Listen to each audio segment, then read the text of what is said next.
Ancient Egypt, one of the world's oldest and most influential civilizations. The Great Pyramids of Giza, the massive temples at Abu Simbel and Karnak, and the elaborate tombs of the Valley of the Kings represent only a fraction of the culture that developed along the Nile River. Over more than 3,000 years, the Egyptians produced an extraordinary continuity of religion, art, architecture, and political organization. In this documentary, we will trace how this civilization emerged from early tribal communities, developed into one of the earliest unified states in history, and expanded into a major imperial power. We will also examine the internal transformations that reshaped Egyptian religion and kingship, the periods of fragmentation and foreign domination, and the gradual decline of native rule. This is the complete history of ancient Egypt.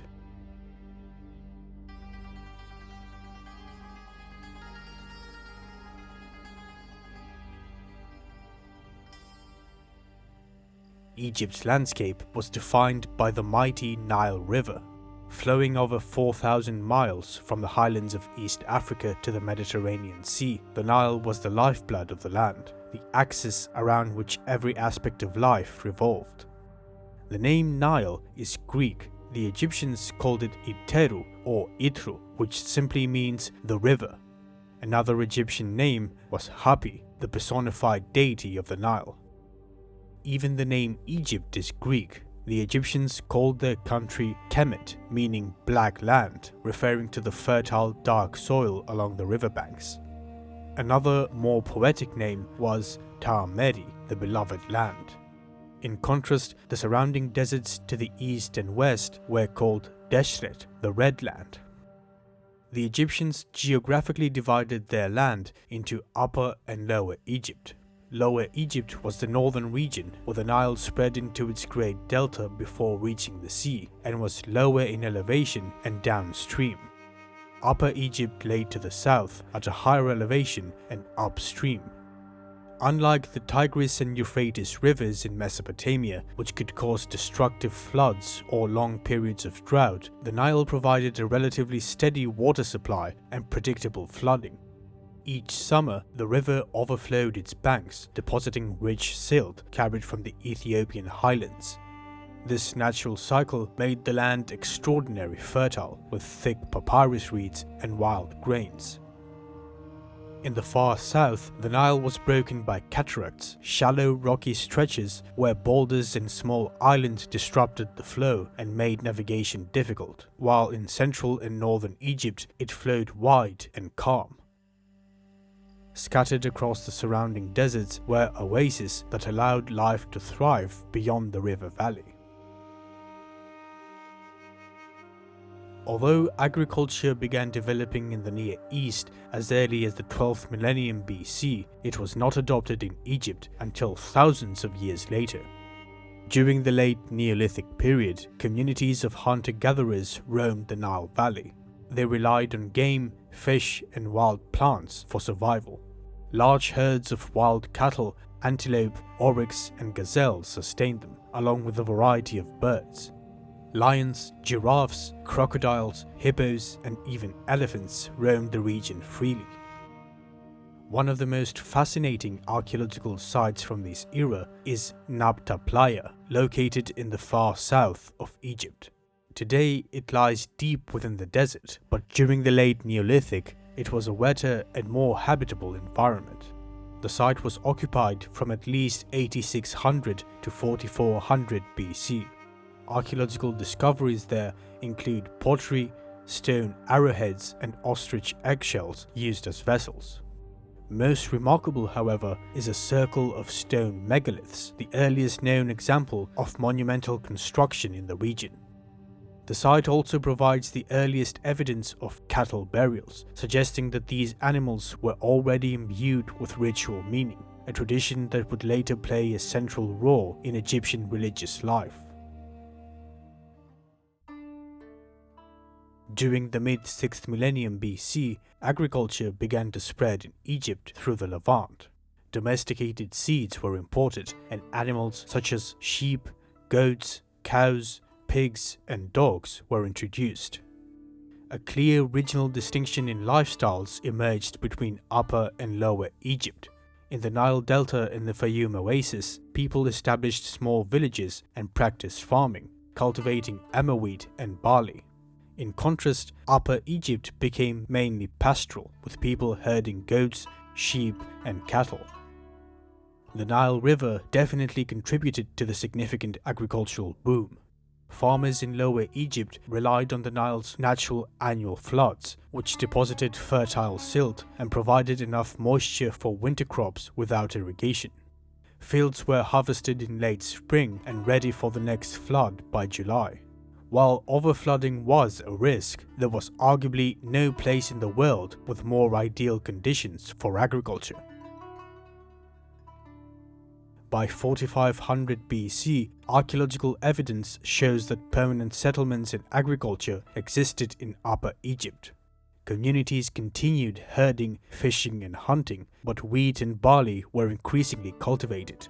It was in this context that the Badarian culture emerged, centered in the region that would become crucial to later Egyptian civilization. Named after the town of El-Badari, the culture is known primarily from small tombs containing artifacts. These include finely polished pottery, stone palettes, human figurines, vessels shaped like animals, beads, and jewelry crafted from bone and ivory. Meanwhile, cultures also developed in the Nile Delta and the Fayoum Oasis. While these communities shared many practices with the Badarians, they appear to have been slightly less advanced. By the late 5th millennium BC, however, some of their settlements grew remarkably large. By around 3800 BC, the Badarian culture gradually gave way to the Naqada culture, centered in Upper Egypt. During the first phase of the Naqada period, people constructed reed boats to navigate the Nile, which served as a natural highway through a landscape otherwise dominated by desert. River travel connected settlements and facilitated the exchange of goods, technologies, and ideas. Pottery during this period became increasingly elaborate, with ceramic vessels depicting animals, boats, hunting scenes, and ritual dances. Some vases even portray fighting scenes and bound prisoners, providing early evidence of organized conflict and suggesting that processes of cultural development were accompanied by rising tensions. In addition to pottery, finely crafted stone vessels and mudstone decorative palettes also appeared during this period, alongside numerous bone and ivory human figurines found in Naqada tombs. These objects reveal a growing interest in trade, with materials sourced from far beyond Egypt, including obsidian from Ethiopia, shells from the Red Sea, and copper from the Sinai Peninsula. By around 3550 BC, the Second Naqada Period began, marking a significant leap in social complexity and craft specialization. Settlements grew larger and more organized, particularly along the Nile in Upper Egypt at sites such as Naqada, Hierakonpolis, and Abydos. People concentrated in what could be described as proto-cities, with the emergence of distinct centers for political and religious activity. Pottery evolved in both form and decoration, transitioning from red-on-buff designs to pale brown or pink wares adorned with scenes of boats, animals, and hunting. Boats and sailing in particular became a central artistic theme. Early use of copper and gold further reflects the growth of long-distance trade and the emergence of Egyptian metallurgy. Archaeological evidence points to the rise of a powerful elite class. The tombs found in Hierakonpolis reflect early experimentation with monumental art and architecture. Specifically, Tomb 100 contains the earliest known Egyptian mural, depicting scenes of warfare, hunting, and river travel. Technological developments also enhanced mobility. In addition to the traditional reed boats, wooden plank boats began to appear, improving the efficiency of river transport and enabling the movement of goods on a larger scale. By the end of the Second Naqada period, the first signs of centralized authority emerge, as powerful local chieftains or proto-kings consolidate influence over their regions. The earliest evidence for kingship in Egypt comes from a site known as Cemetery U at Abydos, believed to be the final resting place of the region's early rulers. The largest tomb, known as UJ, contained hundreds of imported jars from the Levant, an ivory shepherd's crook scepter which later became a symbol of Egyptian kingship, and over 100 small ivory tags inscribed with symbols. Many of the artifacts from Tomb UJ feature the image of a scorpion, leading Egyptologists to refer to the tomb's occupant as the Scorpion King or Scorpion the First. He was one of the first rulers to exercise authority over a large territory. By the beginning of the Third Naqada Period, the political landscape likely consisted of several competing polities centered on cities such as Abydos, Hierakonpolis, Naqada, and Thinis. The exact location of Thinis is still unknown, but it is well attested in later Egyptian historiography. At that time, rulers began writing their names within a symbol known as serek, a rectangular frame representing the facade of a royal palace, which visually proclaimed kingship. One of the earliest kings to use the serek was a man named Ka. His name appears widely across Upper Egypt and as far north as the Nile Delta, suggesting that he was expanding his influence well beyond his home city of Thinis. At Hierakonpolis, another powerful ruler emerged, whom archaeologists call Scorpion II. He is known primarily from a ceremonial mace head found at the site, where he is depicted wearing a white crown and performing what may be an irrigation or canal ceremony. Above him hang standards with defeated birds, possibly symbolizing Scorpion's vanquished enemies. Ceremonial mace heads like this would become characteristic symbols of Egyptian kingship. It should be mentioned that the white crown or headshed was worn by the rulers of Upper Egypt, whereas the red crown or deshred was worn by the rulers of Lower Egypt. The long process of political consolidation that began during the Naqada period reached its climax with the reign of King Narmer, regarded as the founder of Egypt's first dynasty and the one who unified the land of Egypt. Identified by many scholars with Menes, the semi-legendary first mortal king recorded in later king lists, Narmer stands at the threshold between prehistory and history. Narmer's name can be interpreted both as he who endures and as angry catfish. The catfish may have been chosen for its characteristics: strong, tough, and capable of striking suddenly with electric shock, perhaps resembling the strength of the king. The most famous monument of Narmer's reign, the Narmer Pallid, illustrates the emerging ideology of kingship. On one side, the king wears the white crown of Upper Egypt, striking down a kneeling enemy in a smiting pose. On the other, he dons the red crown of Lower Egypt, inspecting rows of fallen enemies. This dual imagery symbolizes dominion over both regions. The smiting pose, which first appeared in earlier, more fluid images, had by Narmer's time become a standard way of expressing royal power. In these earlier frameworks, symbols of chaos, such as wild animals or captured enemies, were shown being subdued by a dominant central figure. Narmer's use of the pose continued this tradition, emphasizing that the king was the one who brings what the Egyptians called ma'at, the principle of cosmic order, balance, and justice. It should be noted that religion was inseparable from kingship. As you can see, on the one side of the palette, a falcon is shown grasping a bound captive attached to papyrus stalks. The falcon represents the god Horus, lord of the sky and divine patron of kingship, who was seen as the eternal ruler of Egypt, overseeing the land and its people.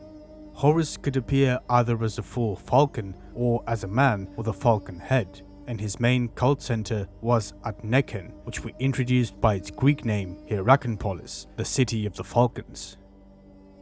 Another very prominent deity of that time was the goddess Neith, associated with warfare, creation, and motherhood. Although her worship began in Lower Egypt, she soon became widely revered throughout the kingdom. Inscriptions mentioning Narmer have been found across a very wide region, including in places like Abydos, the Nile Delta, and even in the Levant, suggesting an extensive sphere of influence. His tomb at Abydos, though modest compared to later royal tombs, marks a continuation of elite burial traditions now clearly associated with kingship. Aside from Narmer's tomb, archaeologists have also identified the burial place of his wife, Neith-hotep, at Naqada.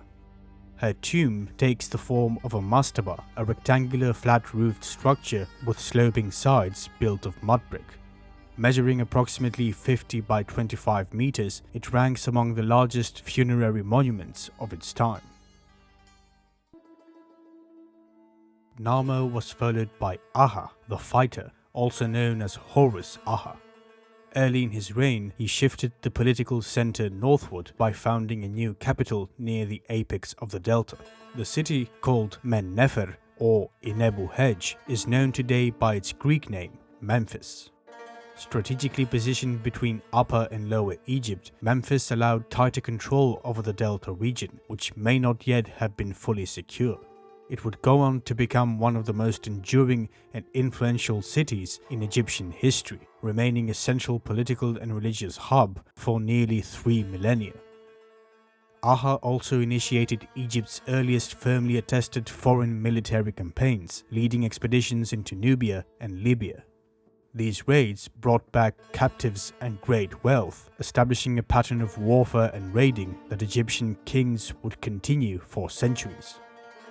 His tomb at Abydos in the royal cemetery at el-Kab included numerous subsidiary burials, servants and retainers sacrificed to accompany the king in death. Similar practices occurred in parts of Mesopotamia during the early 3rd millennium BC, before gradually disappearing in both regions.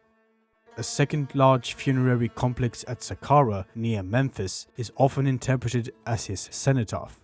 The combination of a tomb in the south and a cenotaph in the north likely symbolized his sovereignty over both Upper and Lower Egypt.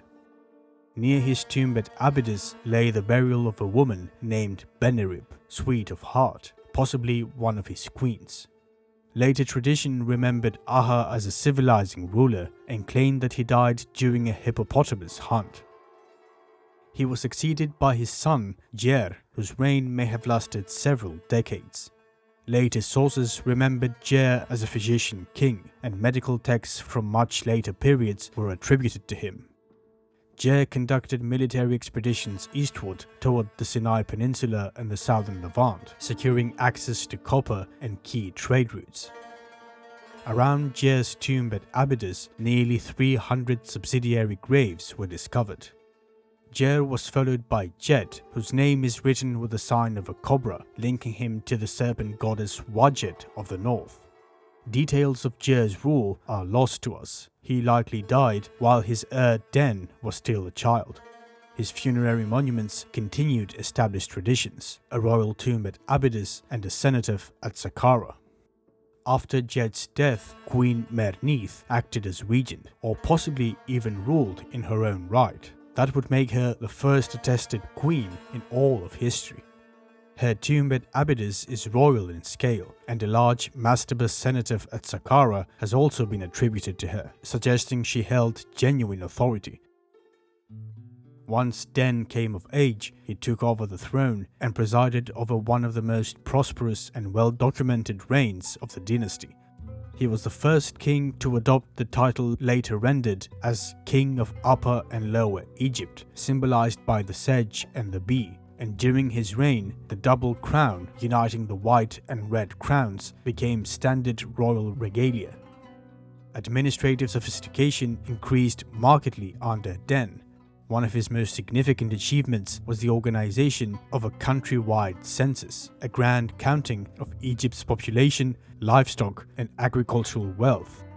This development marked a crucial step in the consolidation of royal authority, as effective taxation and record-keeping are fundamental to the functioning of a centralized state.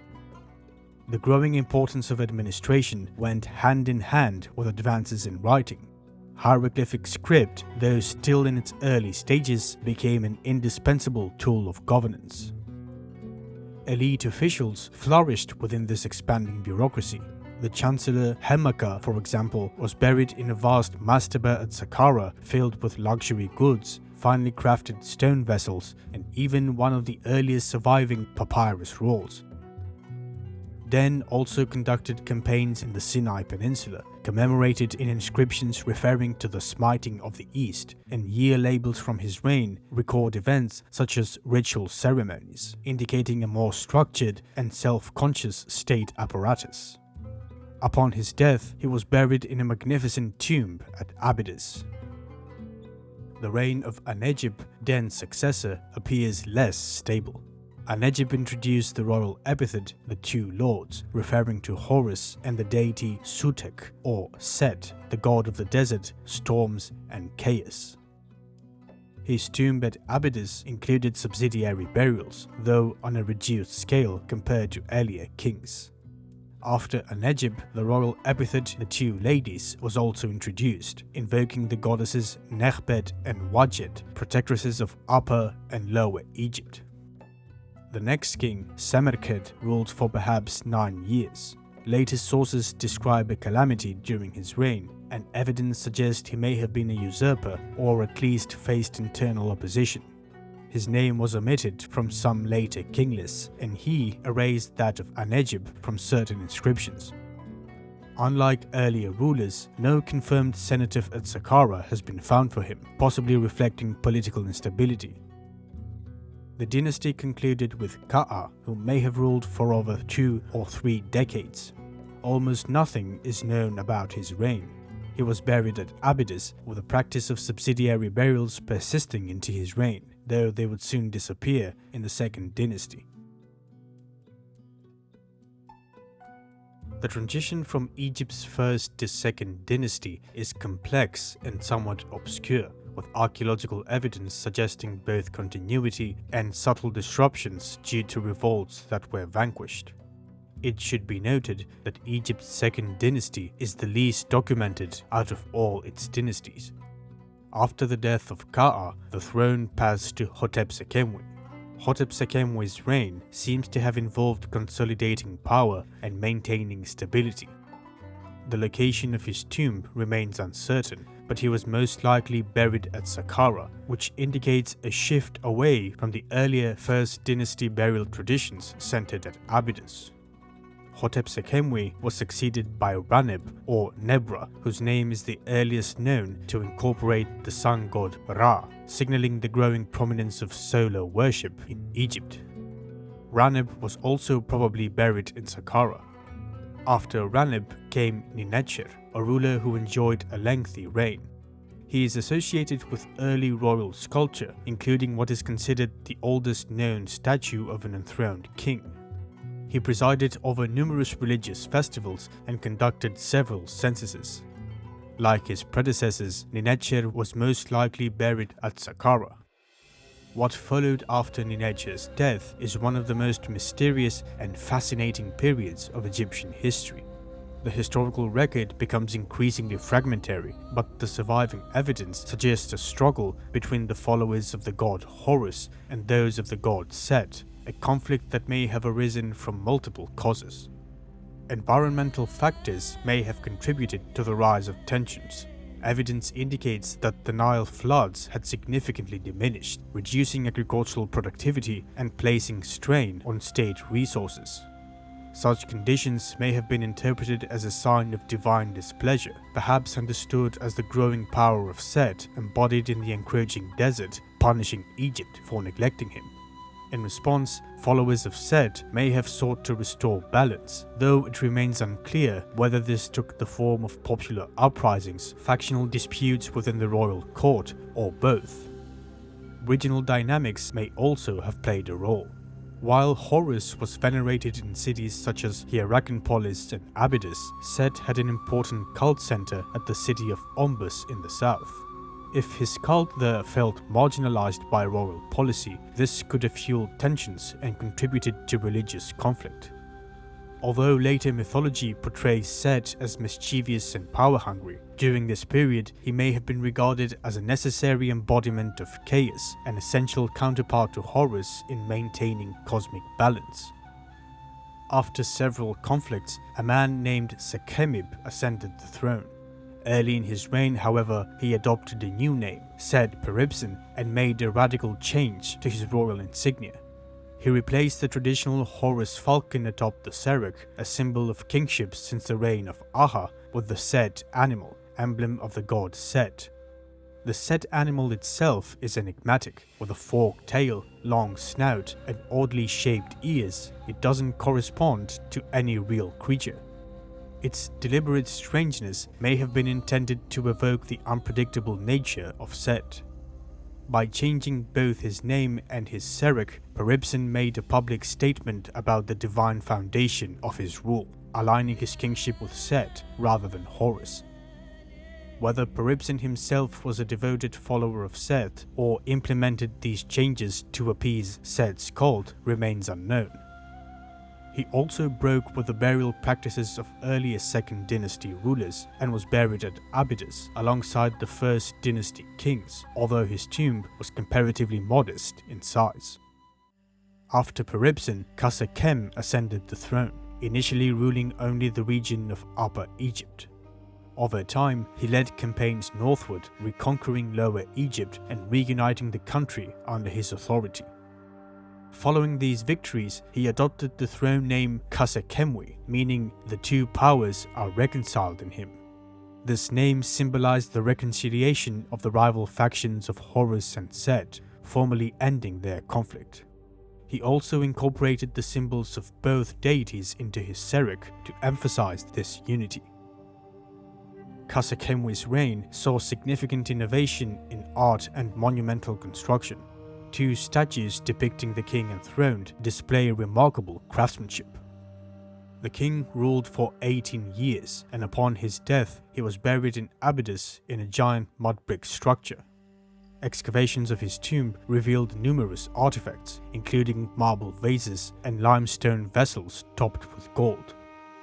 With his death, the Second Dynasty of Egypt came to an end, ushering in the era of the Old Kingdom, which included the rise of powerful kings and the building of the Great Pyramids, marking the beginning of the Golden Age of Egypt's civilization.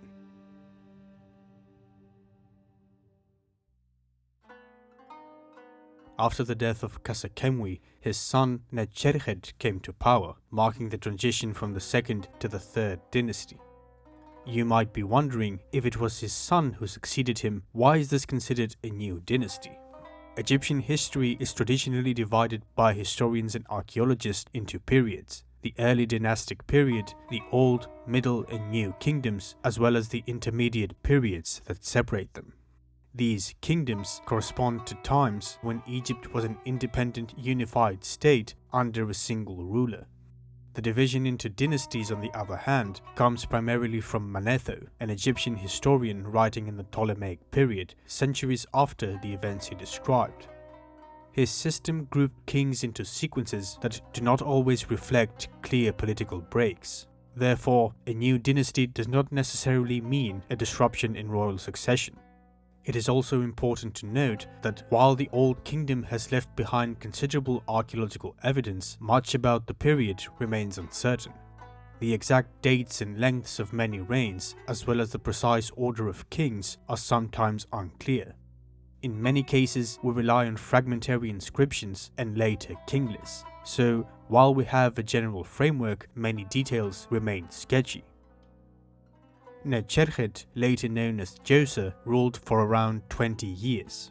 We know very little about his reign, but it is clear that during his time, the kingdom was stable and economically prosperous.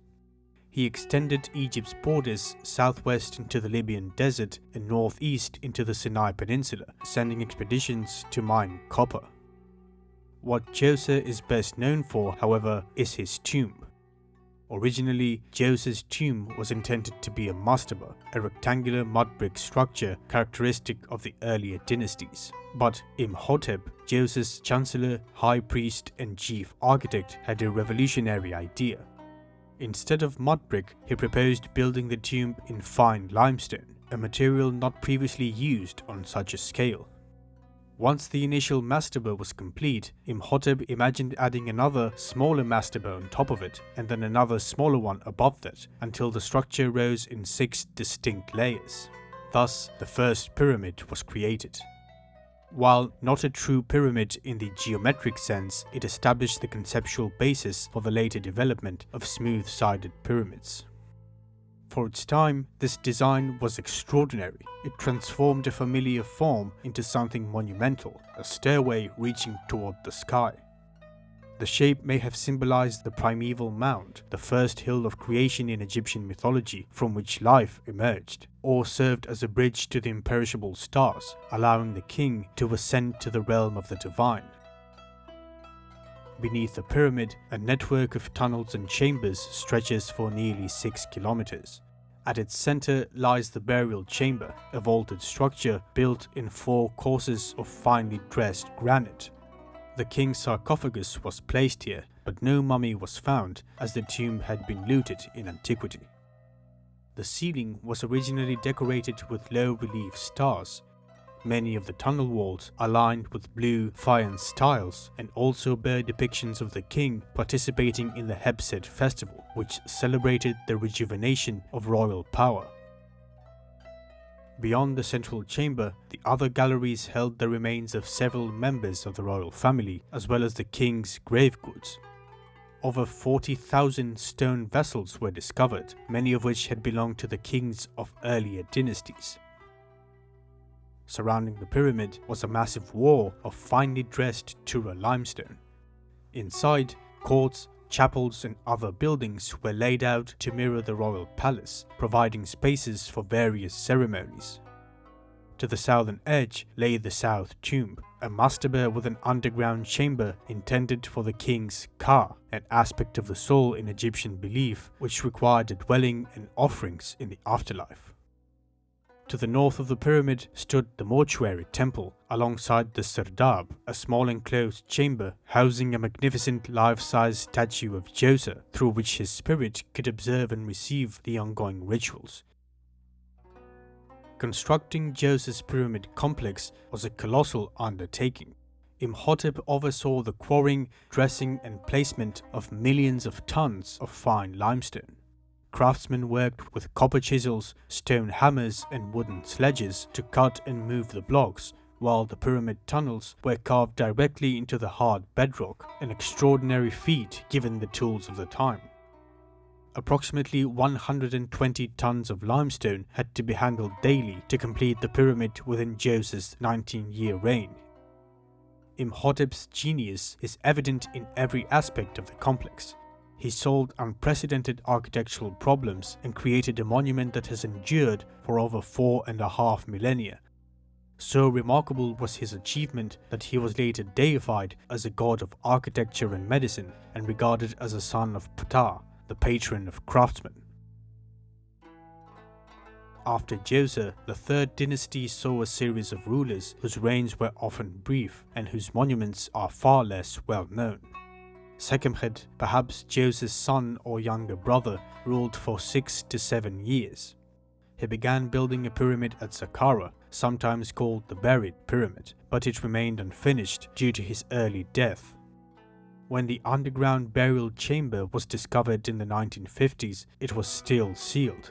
Inside was an empty stone sarcophagus. Alongside it were decayed wooden caskets and offerings, including gold bracelets, beads, and various vessels. Some scholars suggest that Sekhemkhet's pyramid may have been intended as a cenotaph, a symbolic burial site, since no body was found there, perhaps having been placed elsewhere in a tomb that has yet to be discovered. Sanecht, sometimes identified as Nebka, is another enigmatic figure of the dynasty. His identity and precise place in the line of succession remains uncertain. Some theories suggest he may have ruled briefly before Djoser, although most now place him after Sekhemkhet. Archaeologists are unsure about the location of his tomb, but he may have been buried in a mastaba near the village of Beit Khalaf. Kaba, who ruled after Sekhemkhet and Sanecht, is primarily known from inscriptions on a handful of vases and walls. Later scribes attempted to erase his name, which may indicate that he was a usurper. His tomb is most probably the layer pyramid at Zayawet El Aryan, southwest of Giza. Finally, Huni, who ruled for roughly 24 years, remains the most enigmatic of the late Third Dynasty kings. Scholars debate whether he was Kaba's son or simply the same individual under a different name. Very little evidence of his reign survives, but the length of his rule suggests a period of relative stability following the rapid succession of his predecessors. With Huni's death, the Third Dynasty came to an end. Beyond monumental architecture, this period also saw the rise of skilled officials chosen by the king due to their merit rather than by noble birth. These men were highly honored, and some received elaborate mastaba burials, such as Hesire, a close confidant of the king who served both as a dentist and a scribe. Sneferu, the first king of the Fourth Dynasty, was the son-in-law of Huni through his marriage to Huni's daughter, Hatteharis I. He may also have been Huni's son by a secondary wife. Sneferu was the first king to inscribe his name within a cartouche, an elongated oval with a horizontal line at one end, symbolizing royal authority and protection over everything the sun encircled. Sneferu had a long and prosperous reign that marked the beginning of a particularly powerful phase of the Old Kingdom. He was highly regarded by later Egyptians, who honored him with the epithet the Beneficent King and maintained a cult in his name for thousands of years.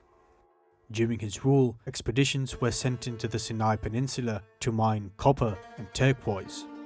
Military campaigns were undertaken both to the south against the Nubians and to the west against nomadic groups in the Libyan desert. These campaigns brought captives and cattle along with security to Egypt's borders. Sneferu is most famously remembered for his passion for pyramid building. He holds the record as the king who commissioned the most pyramids for himself in Egyptian history.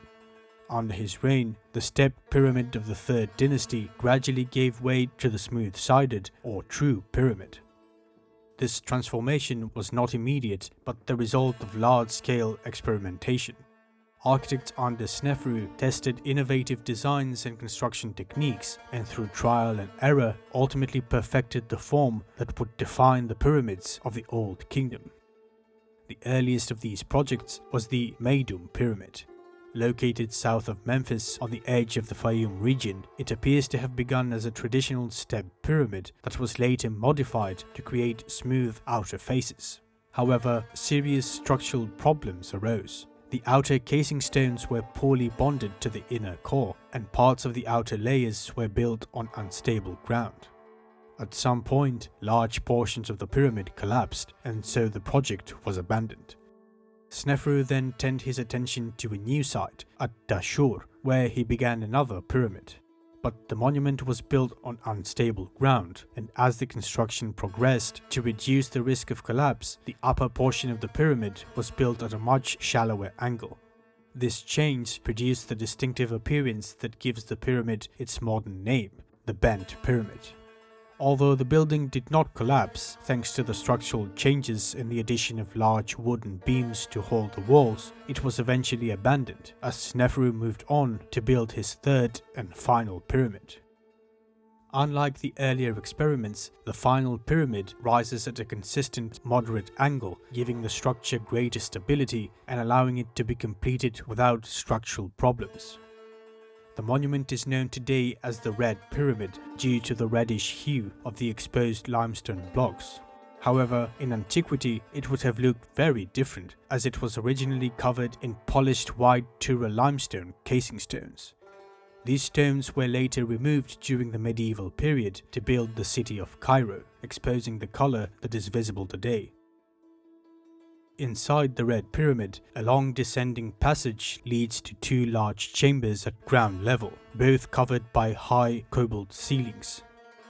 A third chamber, built higher within the pyramid and accessed by a short passage, likely served as Sneferu's burial chamber, although it was found empty due to tomb robbers. This monument represents the first fully successful smooth-sided pyramid ever constructed. After Sneferu's death, his son Khufu succeeded him and ruled for about 24 years.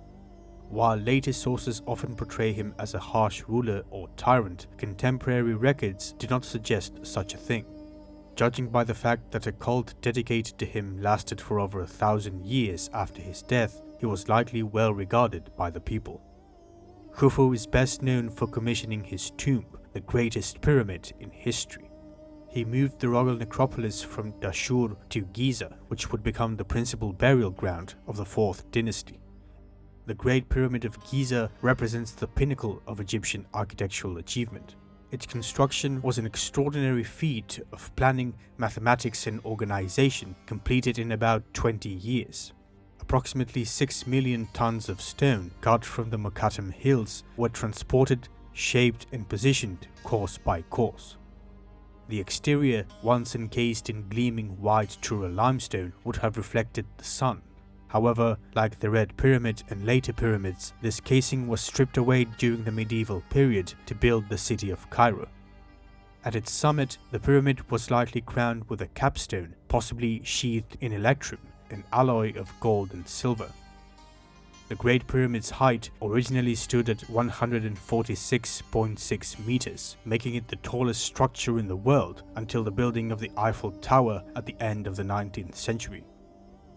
The pyramid's interior consists of passageways leading first to the Queen's chamber, which was found empty, and then via the Grand Gallery to the King's chamber. This chamber is entirely faced with granite and topped by 5 relieving chambers made of massive slabs, totaling around 400 tons, designed to withstand the immense weight above. It contains only a roughly finished granite sarcophagus, which was placed before the roof was completed. No trace of Khufu's body has been found, likely because the tomb was looted in antiquity. The chief architect of the Great Pyramid was most likely Khemi-Unu, Khufu's cousin, who was buried nearby. The Great Pyramid was surrounded by a complex that included a mortuary temple, where priests performed daily rituals and offerings to honor the king. This temple was connected by a causeway to the Valley Temple, which served as the first reception and purification site, though little of either structure survives today. Valley temples take their name from the location on the banks of the Nile or beside an oasis lake. Although there's no water at these sites today, in antiquity a branch of the Nile flowed through this area. 3 smaller pyramids for Khufu's queens were built on the east side, while the west side was lined with tombs for high officials. A short distance from the Great Pyramid, archaeologists uncovered a buried wooden boat preserved in remarkable condition. This vessel, known as Khufu's solar boat, was constructed from fitted planks bound together rather than nailed, an example of sophisticated craftsmanship. Its purpose is still unknown. It may have served in royal ceremonies during the king's lifetime, or it may have been purely symbolic, intended for use in the afterlife.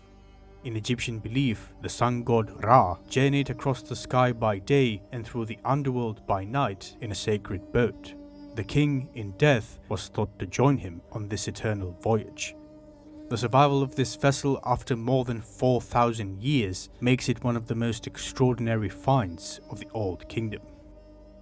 Not far from the pyramid lay the tomb of Khufu's mother, Queen Hetepheres I. Although her burial chamber had been plundered in antiquity, its modern discovery revealed a wealth of finely crafted furniture, offering rare insight into royal life at the time. Khufu was succeeded by his son, Djedefre, about whom little is known. He completed his father's burial complex and became the first king to adopt the title Son of Ra, a designation used by all subsequent kings. Djedefre began construction of his own tomb at Abu Rawash, a site approximately 8 kilometers north of Giza, but due to his short reign, the pyramid was never completed. Djedefre was succeeded by his younger brother, Khafre, who reigned for around 25 years. Khafre oversaw extensive trade, particularly for cedar wood from the Levant, used both for pyramid construction and for boats on the Nile. He maintained and expanded the economic and administrative networks established by his father, ensuring the continued prosperity of Egypt. Expeditions to the Sinai and Nubia are also attested during his reign. Turning back to Giza, after his brother's attempt at Abu Rawash, Khafre began construction of his own pyramid. His pyramid was slightly shorter than his father's at 136 meters, though its position in higher ground gives the impression of greater height. Remnants of the original smooth limestone casing survive at its summit, which is a rare feature among the pyramids. It too was likely adorned with a capstone. Inside, a central burial chamber was carved from the bedrock at ground level, its roof spanned by gabled limestone beams. At the west end rests a red granite sarcophagus, which was looted shortly after the pyramid's completion. Khafre's mortuary temple adjoining the pyramid included an entrance hall, a columned court, storage chambers, and an inner sanctuary for offerings. A magnificent diorite statue of the king, known as the seated Khafre, was discovered here, depicting the king enthroned with a falcon representing Horus embracing the back of his head, symbolizing the union of king and god. A causeway led to the Valley Temple, which survives in substantial part. Constructed with local limestone and red granite from Aswan, the temple featured massive pillars and an alabaster floor. The famous Great Sphinx of Giza is also part of Khafre's pyramid complex. It is a colossal sculpture carved from the plateau's bedrock. It has the body of a lion and the head of a man, which in Egyptian framework symbolize the power of the beast and the intelligence of humans. Its precise identity and dating remain uncertain. It may represent Khafre himself or possibly his father, Khufu.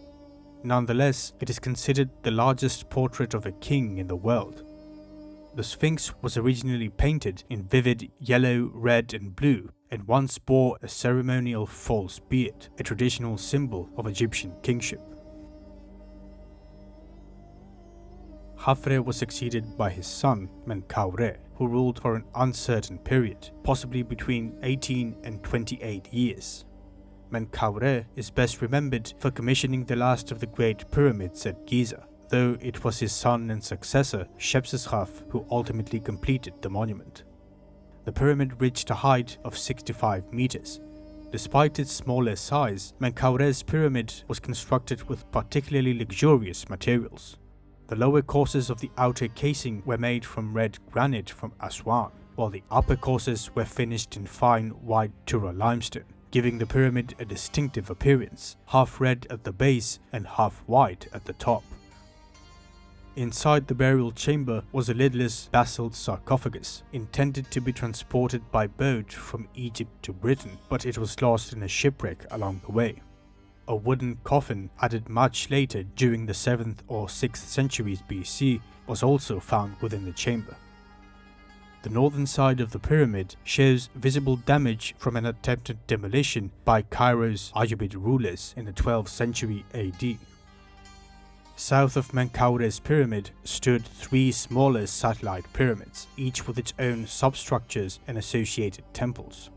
The mortuary temple was built from massive limestone and pink granite blocks supplemented with mud brick, while the Valley Temple housed finely crafted grey wax statues, including depictions of the king alongside local deities. Each of Egypt's regions had its own tutelary deity, while gods such as Horus, Ra, Set and Neith were central to the king and state religion. The unification of Egypt was symbolically reinforced by recognizing these regional deities within the royal cult. Seeing the immense scale and meticulous craftsmanship of the pyramids, one cannot help but wonder how were such structures built, and why were they never replicated elsewhere in quite the same way? The answer is multifaceted. During the 3rd and 4th dynasties, Egypt enjoyed exceptional prosperity. Secure borders and effective control over neighboring regions allowed the state to direct its resources toward monumental construction. The fertile Nile Valley ensured abundant agricultural production, and the annual inundation temporarily halted farming, freeing large numbers of workers for state projects without endangering food supplies. Equally important was Egypt's highly organized administrative system. The centralized bureaucracy was capable of mobilizing and managing vast numbers of workers. Written records reveal careful planning and detailed accounting of materials, manpower, and provisions. Local authorities coordinated labor crews, artisans, and scribes. Architectural expertise also played a decisive role. Egypt was the only civilization to fully develop the smooth-sided pyramid with its precise pointed apex. The abundance of stone in the region, combined with the ambition of kings to surpass their predecessors, encouraged large-scale experimentation. Architects were given the freedom to test new ideas, and through this process they achieved remarkable results. For modern observers, it can be difficult to grasp the purely religious purpose of the pyramids. Their immense scale make it seem as though they must have served some practical function. In ancient Egypt, however, the pyramids were purely sacred monuments, tombs for the king, who was regarded as a semi-divine mediator between humans and the gods. His role in life ensured the fertility of the land and protection from enemies. In death, the continued well-being of his soul was believed to guarantee the prosperity of the living, as well as the maintenance of cosmic order. The pyramids also stood at the center of royal funerary cults. Surrounding temples and chapels provided spaces for offerings of food, drink, and goods, which were believed to sustain the king's spirit. These offerings were then redistributed to priests, craftsmen, and local communities, creating a system of economic and religious interdependence. The king's funerary cult extended far beyond the pyramid complex, sometimes including regional cults or satellite structures, ensuring that his spiritual authority endured throughout Egypt. The workforce responsible for building the pyramids was highly organized. Architects designed the pyramids and oversaw construction, coordinating logistics and ensuring that precise standards were met. Skilled craftsmen such as stonecutters, carpenters, metalworkers, and other artisans produced tools, statues, reliefs, and a wide range of architectural and decorative elements. Conscripted peasants formed the bulk of the labor force, performing seasonal corvée work, particularly in transporting and placing blocks of stone. Slaves, the majority of whom were foreign captives, often performed the most arduous or dangerous tasks, such as quarrying and hauling the heaviest stones. To support this workforce, largely temporary settlements, known today as pyramid towns, were established near construction sites. These included housing, bakeries, breweries, and administrative buildings. Workers were provided with grain, meat, and beer. Skilled workers often enjoyed better living conditions, while the majority of laborers received more basic rations. After the reign of Menkaure, his son Shepseskaf, the last ruler of the Fourth Dynasty, ascended the throne. His reign lasted only about 4 years. During this time, the cult of Ra and its priests began to gain influence, the first notable rise of priestly power in Egypt. Unlike his predecessors, Shepseskaf chose not to build his tomb at Giza. Instead, he returned to Saqqara, where he constructed a mastaba of limestone and mud brick.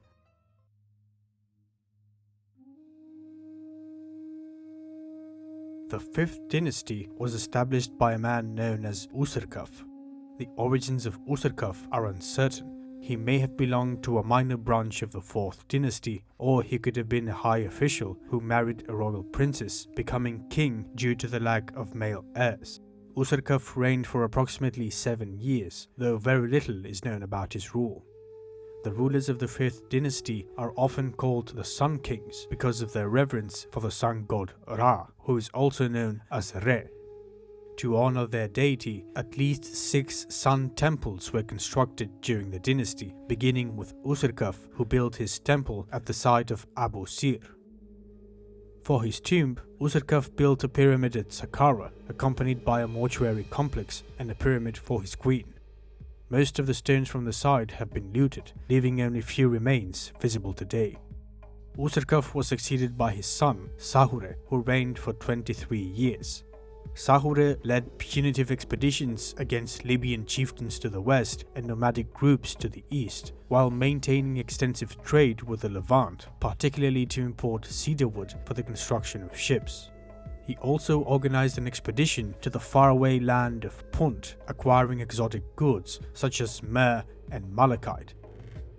For his tomb, Sahure chose to build at Abu Sir, probably influenced by the location of his father's Sun Temple.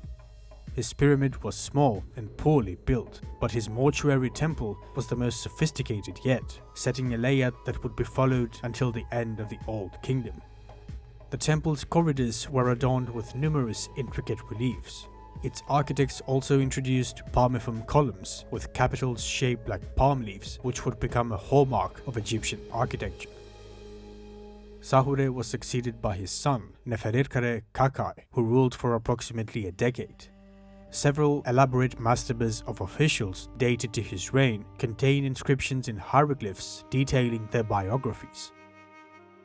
For his tomb, Neferirkare also built a pyramid, which was to be the tallest in the Abu Sir necropolis. Almost nothing is known about Neferirkare's immediate successors, Neferefre and Shepseskare, who probably ruled for only 2 years each. Only Shepseskare's pyramid and mortuary temple have been identified, completed by his successor due to his short reign. After Shepseskare, the third son of Neferirkare, Nusere Ini, ascended the throne and ruled for over 3 decades. Nusere oversaw some decentralization reforms, which, in order to discuss properly, we should first outline the state of administration during the Old Kingdom. At the top stood the king, who controlled the collection and redistribution of resources. Beneath him were 3 classes: the nobles, the officials, and the priests. These were not strictly separate, as an individual could hold multiple roles. The nobles were members of the royal family, while the officials included both nobles and commoners who had risen through the ranks based on talent. The priests sometimes wielded significant power, though this varied depending on the cult. Officials held positions related to managing the economy, agriculture, and labor. The highest ranking official was the king's second-in-command, now called the vizier, though at times there could be 2 viziers serving at once. Egypt was divided into at least 40 districts called nomes, from the Greek nomos. Each nome was overseen by a nomarch. Previously, nomarchs lived alongside the king in Memphis, but under Nusere's reforms, they were sent to live in their own nomes, which was an important step toward decentralization with long-term consequences. Beneath the officials were the soldiers, about whom little is known during the Old Kingdom. Below them were the scribes, who required an elite upbringing to learn hieroglyphs and join the palace administration. Next were the merchants, who traveled along the Nile or accompanied royal trading expeditions. The craftsmen produced items ranging from weapons to jewelry. Following them were the farmers, who comprised the vast majority of Egypt's population. At the bottom of the hierarchy were slaves, mostly foreigners captured in raids, particularly Libyans and Nubians, and more rarely Sinaites and Canaanites. Nusere was the Fifth Dynasty's most active builder, likely due to his long reign. His Sun Temple, built at Abu Ghorab, just 1 kilometer north of Abu Sir, was known as Shesepibre, Joy of the Heart of Ra. The temple featured a sun altar in front of a pyramidal structure resembling an obelisk, which would inspire the later development of true obelisks. In the Abu Sir necropolis, he built 6 pyramids for himself, his father, his mother, his brother, and his 2 wives. Not much is known about Nusere's successor, Menkauhor, including his familiar relationship to Nusere. He ruled for roughly 8 or 9 years and was the last king of the dynasty to construct a sun temple. His pyramid at Saqqara, known as the Headless Pyramid, is largely destroyed today. Menkauhor was succeeded by Djedkare Isesi, who ruled for over 4 decades. He led expeditions to the Sinai and Punt while maintaining trade with the city of Byblos in the Levant. During his reign, the influence of the sun cult and its priests began to wane. but it is important to note that Ra would always remain one of the most important gods in the Egyptian pantheon. At the same time, we witness the rise of another major deity, Osiris, god of agriculture and the underworld. Initially venerated largely by the common people, Osiris's cult gained increasing importance among the king and upper classes as well. Djedkare implemented significant administrative reforms, decentralizing government, creating new official titles, and gradually transferring offices once held by the royal family to provincial elites. Many positions, including viziers and nomarchs, became hereditary, which created small dynasties of officials. The elaborate mastabas of these elites demonstrate their rising power and wealth. Djedkare was succeeded by Unas, the last ruler of the Fifth Dynasty, who reigned for 30 years. He led trade expeditions and military incursions to various regions, but little else is known about his reign. Unas built his pyramid at Saqqara near Djoser's complex. Though smaller than earlier monuments, it introduced one of the most important innovations in Egyptian religious history, the pyramid texts. Carved on the walls and passages, these spells were intended to ensure the king's safe passage to the afterlife. In some sections, the deceased king is identified with Osiris, in others he ascends to the heavens to join the sun god Ra. The king's association with Osiris and the afterlife laid the foundation for the later belief that ordinary Egyptians could also attain eternal life through the god. Unas left no heir, and his death was followed by a brief period of political instability before the rise of the next dynasty. The founder of the sixth and final dynasty of the Old Kingdom was Teti, also known as Sekhoteptawi, who ruled for approximately 10 years. His exact relationship to the previous dynasty is unclear, though his wife, Iput, was likely the daughter of the preceding king. During his rule, the tombs of government officials reached new heights of grandeur. The most remarkable of these is the mastaba of Mereruka, Teti's second-in-command and son-in-law, which is adorned with intricate reliefs. According to the much later historian Manetho, Teti was assassinated by his bodyguard, a claim that, if true, would represent the earliest recorded instance of royal assassination in Egypt. However, there is no archaeological evidence to confirm this. Teti built his pyramid at Saqqara.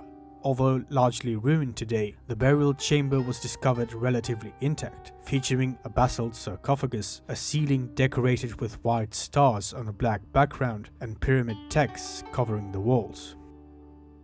Teti was succeeded by Userkare, a shadowy figure about whom almost nothing is known. His relationship to Teti is uncertain. He may have been a usurper or maybe a regent. Userkare ruled for only a few years and left no known tomb. He was succeeded by Teti's son, Pepi I, also known as Meritawi.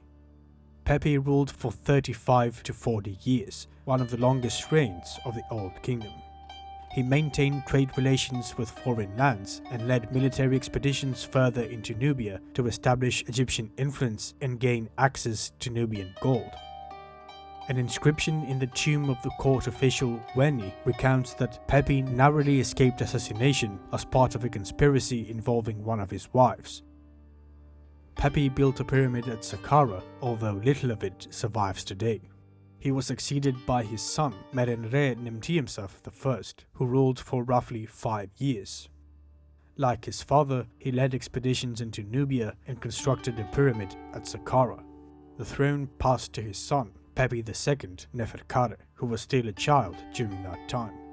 Pepi II may have ruled for around 65 years, although some later sources suggest an extraordinary 94-year reign. During his rule, Egyptian expeditions into Asia and long-distance trade gradually declined, as did control over the Sinai Peninsula. At the same time though, authority over the Libyan desert and Nubia expanded. Toward the end of his reign, royal power, which was already weakened by the growing influence of nomarchs and local magnates, diminished further. A prolonged drought exacerbated the crisis, as Pepi II proved unable to manage it, allowing the nomarchs to take matters into their own hands and assert greater independence. Pepi II built a pyramid complex at Saqqara. He was succeeded by his son, Merenre Nemtiemsaf II, who was already elderly due to his father's long reign, and thus ruled only a few years. After him, a king named Necherkare Sipta ruled briefly. Almost nothing is known about him, aside from the fact that his reign marked the final collapse of central authority. With his death, the long line of powerful Memphite kings came to an end, the Old Kingdom collapsed, and the First Intermediate Period began. As the power of the king diminished, the nomarchs began forming local armies and managing civil administration. They recruited well-trained local forces, but also employed mercenaries, especially Nubians, who would later become a key component of Egyptian armies. Political power now depended not only on status, but on action, skill, and the ability to maintain loyalty and social order within a specific region. Temples and provincial cults were central to the system, as the nomarchs increasingly associated the legitimacy with local gods.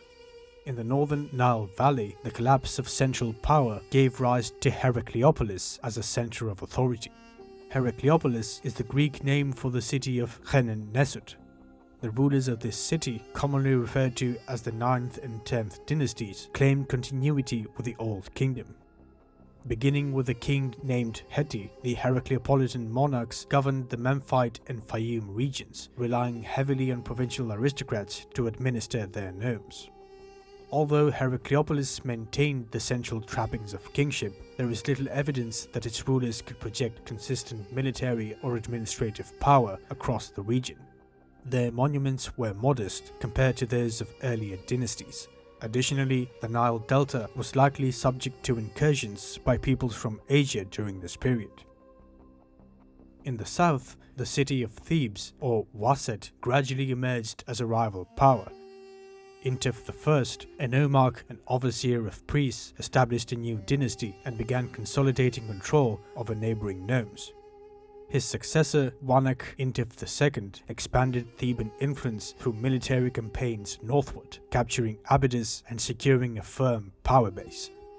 Theban authority was characterized by disciplined local loyal troops and the integration of temples and provincial cults into the political system. Soldiers, administrators, and scribes were directly accountable to the king, creating a tightly controlled governance structure. Northern and southern Egypt engaged in intermittent warfare throughout this period. Tomb inscriptions from Theban officials described campaigns against Heracleopolitan territories, while northern sources describe attempts to resist Theban advances. Despite that, for most people, daily life continued largely uninterrupted. Provincial rulers maintained local administration, temples, and irrigation networks, which shows that social order persisted even amid political fragmentation.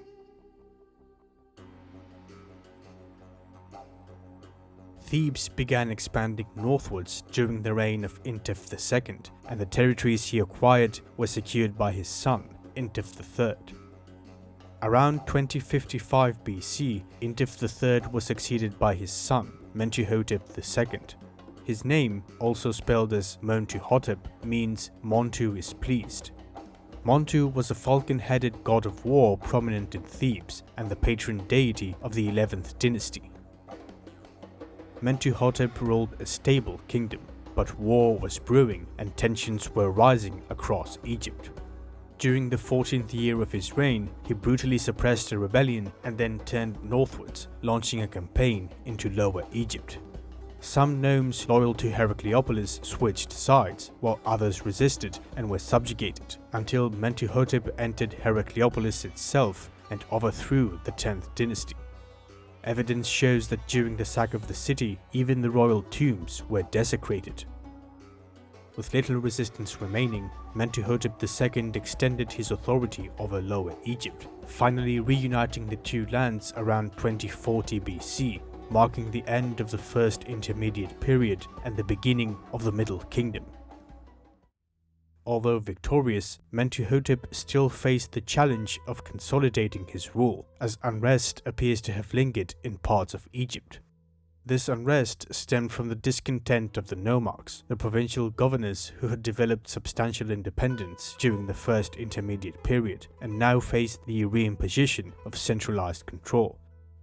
Mentuhotep re-established authority over the nomarchs. Some, particularly those who had supported the Heracleopolitan rulers, were removed from power, while others were retained under closer supervision. New administrative positions were created, including officials responsible for both Upper and Lower Egypt, strengthening the control of the central government. At the same time, Mentuhotep promoted a powerful royal ideology to legitimize his rule. He emphasized his lineage, presenting himself as a rightful successor to earlier Theban rulers, and increasingly associated himself with the gods. He came to portray himself not only as a king chosen by the gods, but also as a divine figure in his own right. Over the course of his reign, he adopted multiple royal names, each reflecting a different aspect of his authority. Mentuhotep then turned his attention southward. The region of Lower Nubia, which had broken away from Egyptian control during the collapse of the kingdom, was now ruled by local chieftains. Through a series of military campaigns, he gradually re-established Egyptian influence in the region. In the aftermath, a garrison was established on the island of Elephantine to secure access to the south. Mentuhotep constructed a remarkable mortuary complex at Deir el-Bahari on the west bank of the Nile near Thebes. It was built against the cliffs in a series of terraces connected by a long central ramp leading to an elevated platform. At the heart of the complex stood a large square structure surrounded by pillared colonnades. Behind it lay a hypostyle hall and the inner sanctuary, while the burial chamber was cut deep into the rock beneath the temple and accessed through a long descending passage. Mentuhotep II was succeeded by his son, Mentuhotep III. During the first years of his reign, he expanded trade and sent large expeditions to the Wadi Hammamet for stone. The Wadi Hammamet was a dry riverbed and a major trade route to the port of Qusair. The Egyptians used it heavily for quarrying, but it was a difficult region with frequent attacks from locals, which is why military protection was required. Mentuhotep III used these resources for his building projects, including the temple at Thoth Hill and the extension of the temple of Montu, both near Thebes. Almost nothing is known about Mentuhotep III's successor, Mentuhotep IV, the last king of the 11th Dynasty. The lack of royal monuments and records points to growing instability, and it is likely that internal tensions or even a palace coup took place.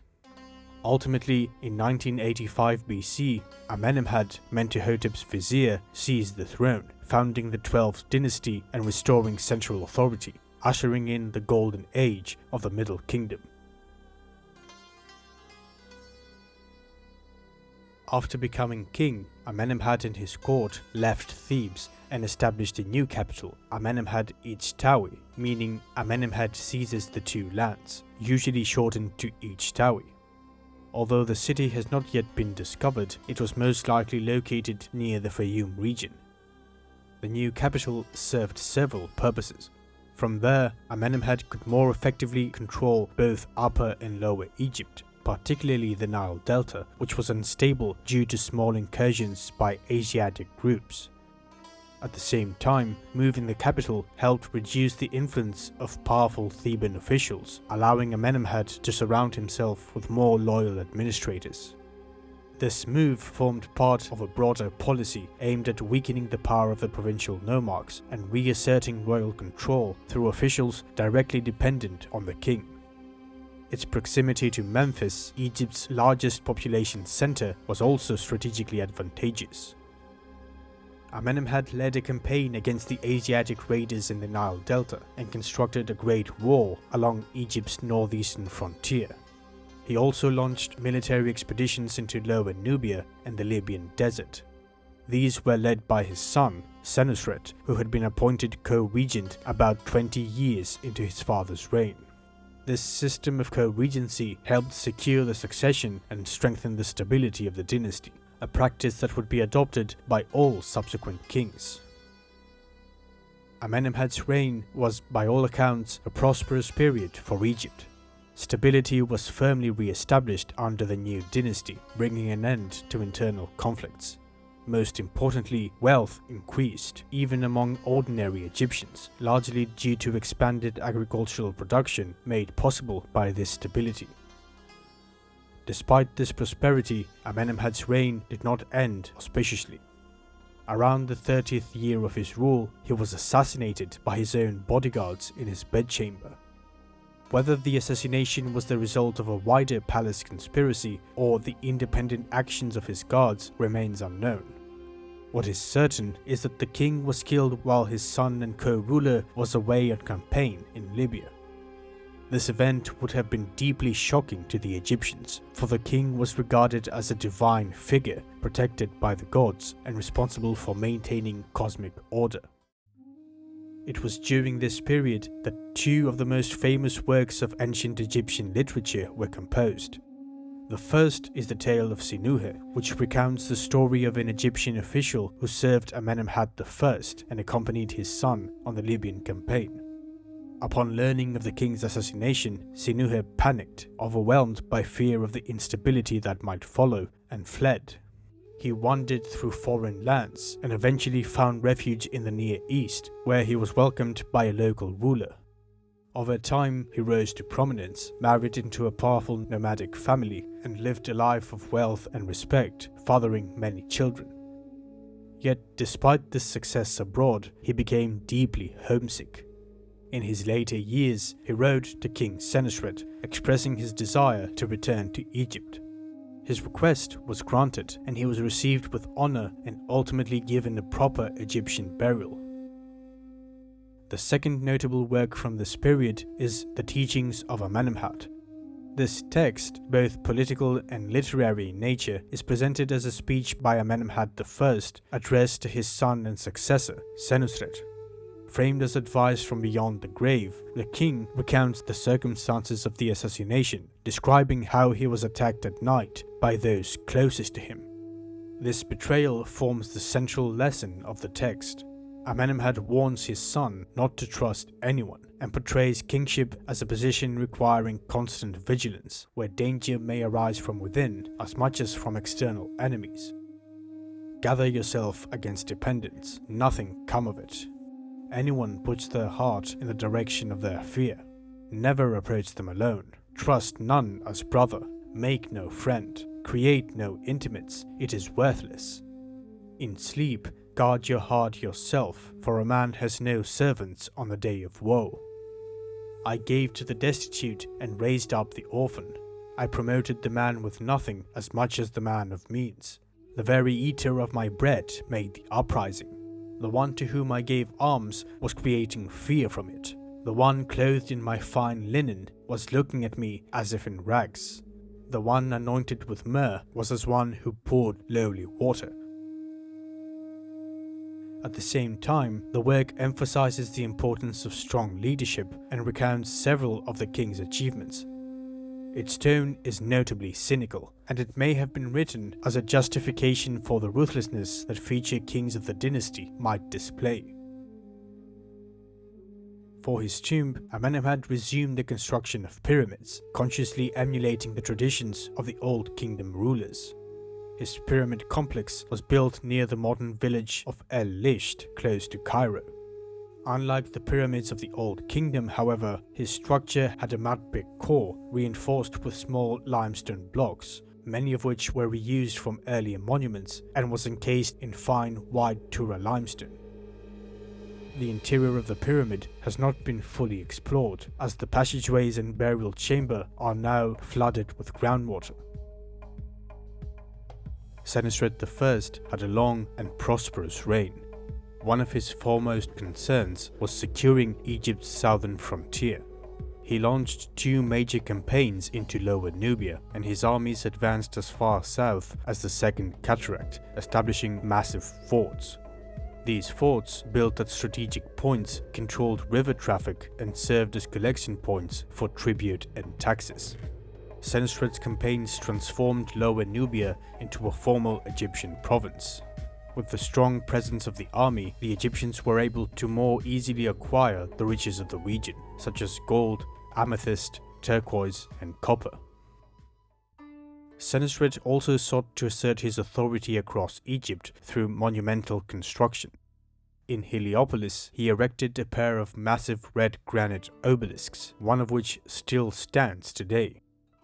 At Thebes, he undertook significant works at Ibet Sut, the site where the later temple complex of Karnak would be built. The wide chapel, constructed from multiple blocks of alabaster, is one of his most famous projects and is adorned with finely carved reliefs depicting the king performing ritual acts. Following in his father's footsteps, Senusret built his pyramid at El-Lisht. The interior, like his father's, is flooded by groundwater and is therefore inaccessible.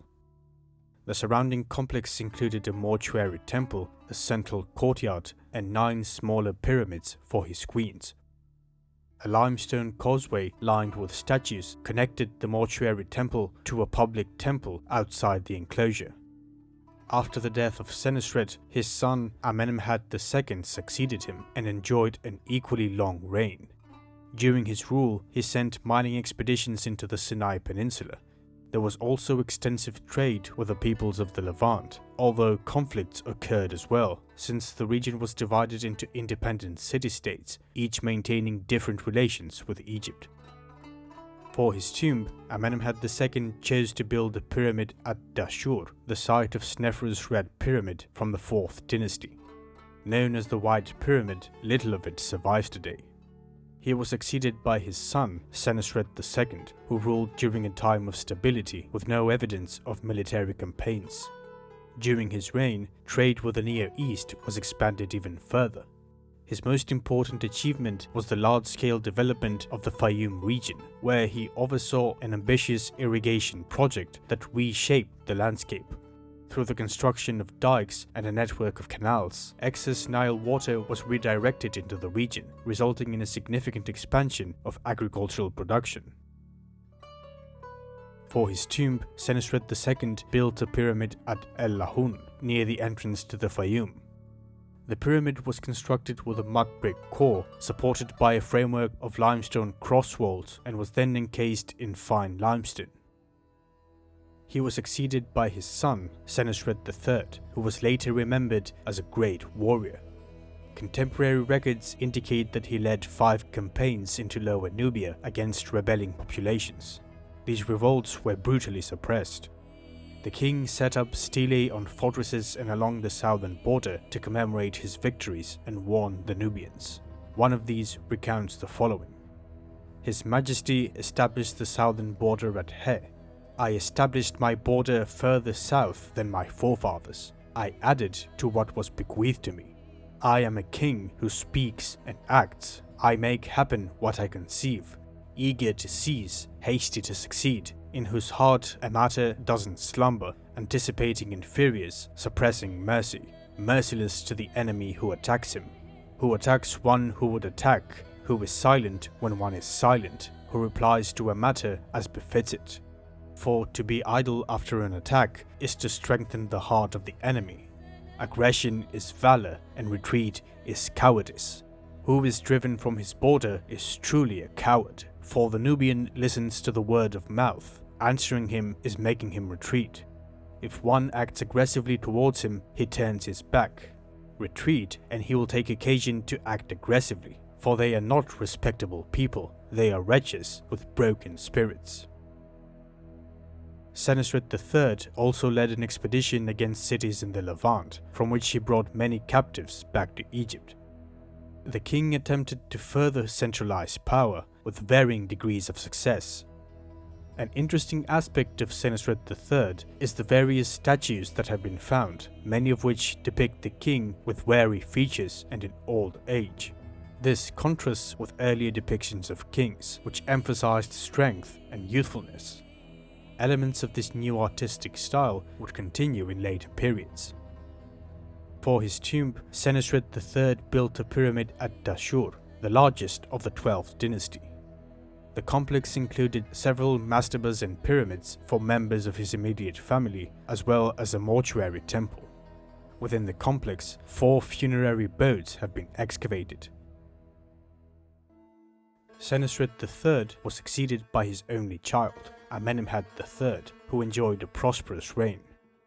He strengthened Egypt's eastern frontier and continued mining expeditions in Nubia, the Wadi Hammamet and the Sinai, as well as quarrying limestone and granite at Tura and Aswan. Much of this activity supported his extensive building projects, including the foundation of a temple dedicated to Sobek in the Fayum. Sobek, depicted either as a crocodile or as a man with a crocodile head, was a deity associated with fertility in the Nile and was considered the father of all crocodiles. He was especially worshipped in the Fayum and the Nile Delta. During this period, both Sobek and Amun, the god of creation who would later be regarded as king of the gods, rose significantly in prominence. Amenemhat III constructed 2 pyramids, becoming the first king since Snefru of the 4th dynasty to build more than one for himself. His first pyramid, built at Dashur and known as the Black Pyramid, encountered serious structural problems during construction. Cracks formed in the mud brick core, which had originally been encased in limestone. Although builders attempted to reinforce the structure with internal supports, the damage proved irreversible and the pyramid was abandoned. Nevertheless, it was later used as the burial place for 2 of Amenemhat's queens. The pyramid's capstone has survived and is now displayed in the Egyptian Museum in Cairo. A second pyramid was constructed at Hawara, where Amenemhat III was ultimately buried. This pyramid featured a far more sophisticated internal layout, including hidden entrances, false corridors, sliding stone panels, and blocked passageways designed to confuse tomb robbers. The burial chamber originally contained 2 sarcophagi, one for the king and one for his daughter, although she was later buried elsewhere. The most remarkable feature of the complex was its vast mortuary temple, which covered an enormous area and was described by classical authors as a labyrinth of halls and corridors. After the death of Amenemhat III, his son, Amenemhat IV, succeeded him. His reign lasted about 9 years and is relatively obscure compared to those of his predecessors. His rule was less focused on grand construction and more on maintaining existing projects. We know that during his reign, mining expeditions were once again sent to the Sinai, and trade with the Levant and Nubia continued. During this time, large numbers of people from Asia began to enter the Nile Delta, marking early developments that would shape the following period. Amenemhat IV died without a clear heir, bringing an end to the male line of the dynasty. He was succeeded by Sobek Nefru, likely his sister or wife, and possibly a daughter of Amenemhat III. Sobek Nefru, who reigned for only 4 years, is the first fully attested queen of Egypt. She adopted royal titulary, combining both feminine and masculine elements in her representation. She contributed to building projects and left behind various statues and inscriptions. With her death, the 12th dynasty came to an end. The 12th dynasty is considered the golden age of the Middle Kingdom. During this period, Egypt was at its wealthiest, conquered new territories, and underwent significant developments in governmental structure. The expansion of the bureaucracy helped diminish the power of the nomarchs, improve tax collection, and mobilize manpower more efficiently. Compared to the Old Kingdom, the Middle Kingdom was far more intrusive in the lives of ordinary people. During this time, many from the lower and middle classes, both men and women, were required to perform labor as payment to the state, either through work projects or military service. Some may have successfully avoided this obligation, but if caught, they could be sent to the mines or to the forts of Nubia. The state was supported by a taxation system based primarily on agricultural yields and resources from land and waterways.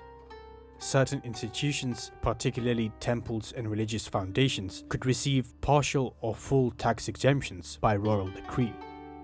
One important consequence of the bureaucratic expansion was the significant increase in the number of scribes, which in turn led to the production of numerous literary works. The Middle Kingdom was regarded by the Egyptians themselves as a classical golden age of literature. We have already mentioned the tale of Sinuhe and the instructions of Amenemhat, but two other notable works are the tale of the shipwrecked sailor and the story of the eloquent peasant. The first one recounts the story of an Egyptian sailor who survives a shipwreck and is stranded on a mysterious island. There, he encounters a giant talking serpent, the divine ruler of the island, who comforts him and explains that his misfortune is part of fate. The sailor is eventually rescued and returns to Egypt with gifts. The story emphasizes themes of destiny, divine protection, and most importantly, hope in the face of hardship. The second story follows a poor peasant who is robbed by a corrupt official while traveling. Rather than giving up, he repeatedly petitions for justice, delivering a series of powerful and eloquent speeches. His words impress the authorities, and in the end, justice is served. The corrupt official is punished, and the peasant is rewarded. The tale highlights the importance of moral order, or ma'at, and the power of speech. These works represent only a fraction of the literature once produced, much of which has been lost to time. After the end of the 12th dynasty, the 13th dynasty was established. It kept the capital at Ichtawi and maintained the existing administrative system. However, unlike the previously stable royal line, this dynasty appears to have been composed of multiple families, with kings rotating among them. This may explain why many rulers had very short reigns. Despite this political instability, the state continued to function effectively for a time. Trade remained active, Lower Nubia stayed under Egyptian control, and artistic quality remained high, even if royal monuments became less impressive. However, our knowledge of individual kings is limited, and periods of unrest are suggested by gaps in the archaeological record. Some rulers, such as Neferhotep I and Sobek-hotep IV, managed to restore a degree of stability and left behind notable monuments. Even so, the power was not absolute, particularly in the Nile Delta. There, periods of severe drought led to famine, and then to mass unrest. Around 1710 BC, a separate political entity emerged, known as the 14th Dynasty, centered on the city of Avaris, or Hutwaret, the House of the Great One. The kings of this new dynasty were of Canaanite origin. The movement of foreign populations, mostly Canaanites from the Levant, into Egypt was a gradual process that had been taking place for centuries. As early as the Old Kingdom, Egypt maintained trade and diplomatic contacts with the Near East. Through these interactions, small groups of foreigners, referred to by the Egyptians as Asiatics, began to enter Egypt, often as traders or laborers, with most of them settling in the Nile Delta. Several also came as prisoners of war as a result of raids conducted by the rulers of the Old and Middle Kingdoms. During the Middle Kingdom, especially under the later 12th dynasty, this movement increased rapidly. Egypt's prosperity and stability made it an attractive destination, and many Asiatics settled in the eastern delta. Some worked in agriculture, trade, or domestic service, while others may have served in the military or even in the administration. By the time of the 13th dynasty, as central authority weakened, the Egyptian state became less capable of controlling its borders. This allowed for a greater influx of these populations, who gradually established a stronger presence in the delta. Much of the region came to be dominated by Asiatic communities. These groups maintained aspects of their own culture, such as pottery styles, architecture, weaponry, and burial practices, while also adopting many elements of Egyptian culture, especially in administration and religion. This cultural blending helped shape the emergence of the 14th dynasty. Aside from the names of its rulers and a limited number of artifacts such as royal scarab seals, very little is known about this dynasty. We do know that a major temple was constructed at Avaris, dedicated to both Egyptian and Canaanite deities, specifically Hathor, Set, Asherah, and Baal-Hadad. As for the 13th Dynasty, the weakening of central authority became increasingly apparent over time, partly due to the growing power of the officials. The capital was eventually moved from Ichtawi to Thebes. Meanwhile, Lower Nubia, once firmly under Egyptian control, began to slip away, eventually forming an independent kingdom with Kerma as its capital, as many Egyptian fortresses were abandoned. By the mid-17th century BC, the 13th dynasty came to an end, and a new dynasty emerged in Thebes. At this point, Egypt was no longer a unified state, marking the end of the Middle Kingdom and the beginning of the Second Intermediate Period. Around 1650 BC, a massive army from the east, equipped with advanced military weapons, broke through the limited defenses of the Sinai border and poured into the delta, sacking, pillaging, and burning cities along the way, massacring populations and enslaving the survivors. They then pushed southward, conquering Memphis, Ichtawi, and much of the Nile Valley. They were known as the Hyksos, and they established their own dynasty, the 15th, making Avaris their capital. This is the version of events that later Egyptians promoted. Modern historical and, most importantly, archaeological evidence suggests a much more complex reality. The term Hyksos is the Greek rendering of the Egyptian term Heka Hasut, meaning rulers of foreign lands. This was a designation used both by the Egyptians and in some cases by the Hyksos themselves. The Hyksos did indeed originate from the east, although their exact homeland remains uncertain, possibly the Levant, the Arabian Peninsula, or a region in between. What is clear is that they spoke a West Semitic language and were largely composed of nomadic populations, many of whom were skilled warriors. As mentioned earlier, people from the Near East had already been settling in the Nile Delta for centuries, and by this time formed a significant portion of the population in many areas. The arrival of the Hyksos built upon this existing presence. When they established their rule, the Canaanite kings of the 14th dynasty were reduced to vassals under Hyksos authority. Archaeological evidence from Avaris and the eastern delta does not support the idea of widespread destruction, mass killings, or large-scale battles. While a violent takeover may have occurred, it was certainly not on the scale described in later Egyptian sources. Under Hyksos rule, the delta became a region where Egyptian and Near Eastern traditions blended into a single political and cultural system. From Avaris, the kings of the 15th dynasty ruled in the full style of Egyptian monarchs. They adopted royal titulary, used hieroglyphic inscriptions, and presented themselves as legitimate rulers within the Egyptian tradition. Some kings, such as Khian and Apepi, assumed multiple throne names and were referred to as sons of Ra. The Hyksos did not reject Egyptian gods, as later sources might suggest. Instead, they restored and dedicated monuments to deities such as Hathor and Sobek, while also maintaining a strong association with Set, a god linked with foreigners and the desert. At the same time, the Hyksos were fully aware of their foreign origins and did not attempt to conceal them. They introduced numerous Near Eastern cultural elements and deities, much like the earlier 14th dynasty had done. Material culture in Avaris reflects a synthesis of culture. Egyptian-style scarab seals remained in use, while Near Eastern cylinder seals and imported goods from the Levant and Cyprus became increasingly common.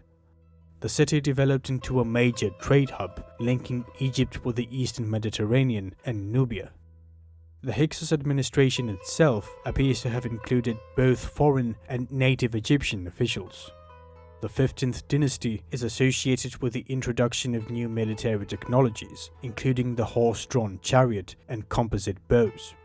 Although it is unclear whether they introduced these technologies directly or accelerated their adoption, it is evident that Egyptian warfare was undergoing significant transformation by the Second Intermediate Period. Meanwhile, in the south, the Nubian kingdom of Kush grew into a powerful and wealthy state. Controlling fertile land, large numbers of cattle, and access to gold resources, Kush developed a highly organized society. Its rulers constructed great tumulus burials, some over 100 meters in diameter. Like the Hyksos, the rulers of Kush adopted elements of Egyptian culture while maintaining their own traditions. In Upper Egypt, the 16th dynasty, centered at Thebes, existed in a precarious position between these larger powers. Although technically independent, it likely paid tribute to the Hyksos. Not much is known about its rulers due to limited surviving evidence. After several decades of fragile equilibrium between the three states, the peace was broken. The Hyksos began advancing southward, conquering the rest of Egypt and eventually capturing the city of Thebes, the last Egyptian stronghold. The 16th dynasty came to an end, and the Hyksos installed a new Egyptian dynasty on the throne of Thebes, the 17th, to serve as their vassals. This marked the lowest point in Egyptian history up to that time, as all of the land fell under foreign rule. However, the Egyptians, both the common people and the elite, would never fully accept their subjugation. To them, foreign domination was not merely a blow to their pride, but an abomination, an affront to their culture, religious beliefs, and the very balance of the cosmos. Not much is known about the earliest rulers of the 17th dynasty. One notable cultural development of this period is the evolution of funerary practices, as sarcophagi and coffins began to take on more human-like forms. Evidence suggests the existence of another short-lived political center at Abydos. The discovery of the tomb of Senebkai, a king who died in battle, points to a small and poorly understood local dynasty. Whether these rulers were independent or connected to Thebes remains uncertain, but their existence highlights the extreme political fragmentation of Egypt at this time. During the mid-16th century BC, open war erupted due to a Theban revolt against the Hyksos. The Thebans faced a dangerous geopolitical situation, as the Hyksos in the north appeared to have maintained contact with the Kush in the south, effectively threatening Thebes from both directions. Despite this, the Thebans managed to stabilize their southern frontier and prepare for a northern campaign. The Egyptian king Seqenenre-Tao chose to take the offensive and march north. The campaign, however, ended in disaster. The Theban forces were defeated and Seqenenre himself fell into the hands of the enemy. He was brutally executed as a deliberate display of power. Instead of crushing Theban opposition, however, his death had the opposite effect. It became a rallying point. The humiliation of their king and the reality of foreign domination only deepened the resolve of the Thebans. The conflict was now turning into a war of liberation. Following his death, leadership passed to his family, particularly his wife, Queen Ahotep, who played a crucial role in holding the kingdom together during this unstable period. She helped maintain order and sustain the Egyptian army. When their eldest son Kamose came of age, he took a much more active role. Unlike his predecessors, Kamose left a more direct account of his actions. Rejecting the advice of his officials who preferred to maintain peace, Kamose chose war. His campaign was swift and aggressive. The Theban fleet sailed north along the Nile, attacking settlements under Hyksos control and pushing deep into their territory. A stela that he erected recounts the following.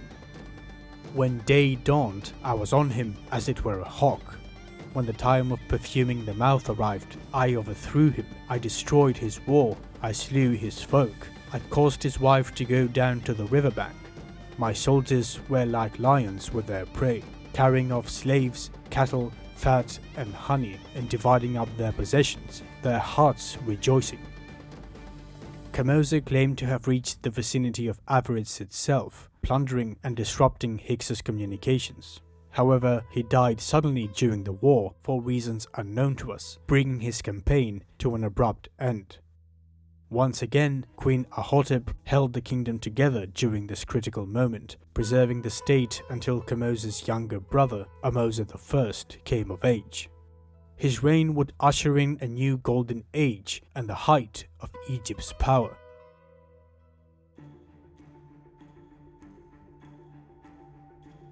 After a decade of preparation, Ahmose took the initiative and marched north. His army besieged the Hyksos capital of Avaris, which eventually fell after a negotiated surrender. The Hyksos were expelled, abandoning their holdings as the Egyptians took control of the city and its spoils. Having secured the Nile Delta, Ahmose advanced into the Sinai and further into the southern Levant, sacking several cities to secure Egypt's borders and prevent any Hyksos resurgence. Thus, the two lands were once again united under a single king, ushering in the new kingdom, the golden age of ancient Egypt. However, this time it was not like during the Old and Middle Kingdoms, when the Egyptians saw themselves as the sole powerful and civilized state in the world.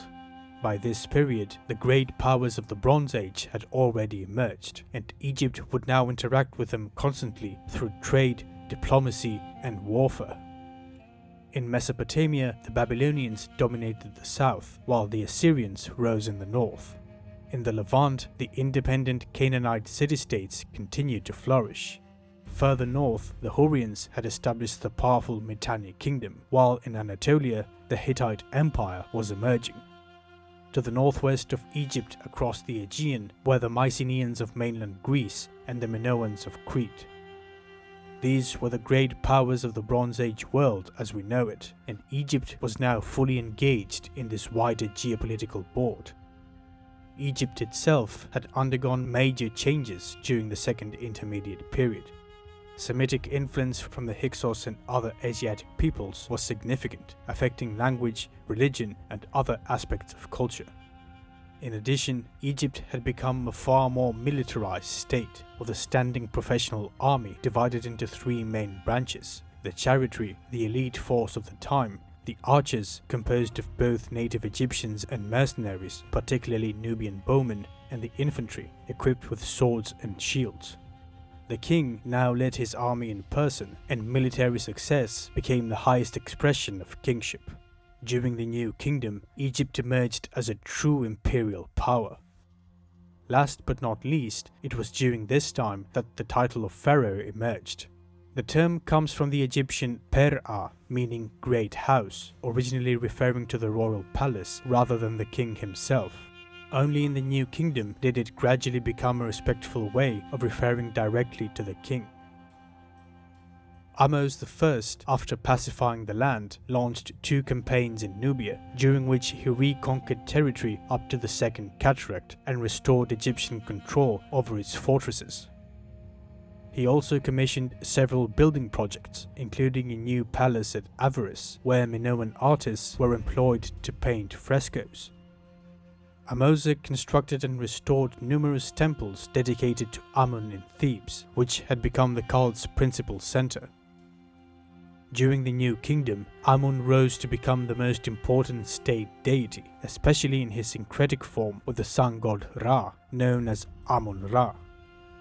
Following a tradition that would continue into the New Kingdom, Ahmose's wife became high priestess of the Theban temple, holding the title God's Wife of Amun, a position of considerable religious and political influence. Thebes, largely due to its dynastic history and the prominence of the cult of Amun, served as the ceremonial capital of the New Kingdom. However, the administrative and most populous city remained Memphis, where kings typically spent much of their time, effectively dividing their presence between the two centers. For his tomb, Ahmose constructed a pyramid, the last to be built by a native Egyptian ruler, as both religious beliefs and practical considerations gradually led to changes in royal funerary practices. Ahmose was succeeded by his son, Amenhotep I, who continued his father's military campaigns. In Nubia, he advanced south of the Second Cataract and is said to have killed the Nubian king in battle, although he did not extend Egyptian control further south. He also reclaimed the oasis in the western desert from Libyan tribes. During his reign, Egypt's wealth continued to increase, and he made generous donations to the cult of Amun. He also initiated new building projects and expanded the temple complex at Karnak. Amenhotep was the first Egyptian king known not to place his mortuary temple adjacent to his tomb. His temple was located at Deir al-Bahari, though it was later dismantled during renovations by subsequent rulers. Despite this, the cults of both Amenhotep and his mother, Ahmose Nefertari, who were deified after their deaths, continued to be venerated for centuries. Amenhotep had no son, and so the throne passed to Thutmose I, a general in the army who had married into the royal family by wedding Amenhotep's sister, the princess Ahmose Meditamen II. Thutmose almost immediately launched a major campaign into Nubia to suppress revolts between the first and second cataracts. Then he did what no Egyptian king had done before him. He crossed the third cataract and besieged the Nubian capital, aiming to eliminate the source of rebellion. Kerma fell to the Egyptians, the Nubian king was killed, and the Egyptian army destroyed and desecrated the city, dismantling its sacred monuments. Thutmose then advanced even further south, subduing the tribes as far as the region between the fourth and fifth cataracts. A local Nubian administration was established under Egyptian control, where the sons of local elites were taken to Egypt to be educated in Egyptian customs and trained to remain loyal to the pharaoh. Thutmose also campaigned in the Near East, particularly in the Levant and Syria, where he sacked several cities and turned others into Egyptian vassals, coming close to but avoiding direct confrontation with the Mitanni kingdom. He was the first pharaoh to be buried in the famous Valley of the Kings, the great necropolis in the dry bedrock west of Thebes. Thutmose had a daughter, Hatshepsut, with his principal wife, and a son, Thutmose II, with a secondary wife. Thutmose II and Hatshepsut were married in order to strengthen the young prince's claim to the throne. Thus, upon his father's death, he became pharaoh. Relatively little is known about his reign, which lasted either 3 or 13 years. He fathered a son, Thutmose III, with a minor wife, and a daughter, Neferure, with Hatshepsut. After his death, Thutmose III technically succeeded him. However, due to the boy's very young age, around 2 years old, Hatshepsut assumed the role of queen regent and effectively ruled Egypt in his place. Driven by ambition and a clear will to rule, Hatshepsut proclaimed herself pharaoh around the 7th regnal year of Thutmose III. Adopting the full royal titulary, including the throne name Ma'at Kara, she began to be represented in the traditional iconography of kingship. While earlier depictions showed her as a woman, she was increasingly portrayed wearing the Nemes headdress and the false beard, eventually assuming a more masculine form in royal imagery. Although women in ancient Egypt generally enjoyed a higher status than in many contemporary societies, a female ruler was still highly unusual and not easily accepted. Hatshepsut, however, was politically astute. During the reigns of her father and her husband, she held a prominent role at court, allowing her to build connections with major officials who would later support her claim to the throne.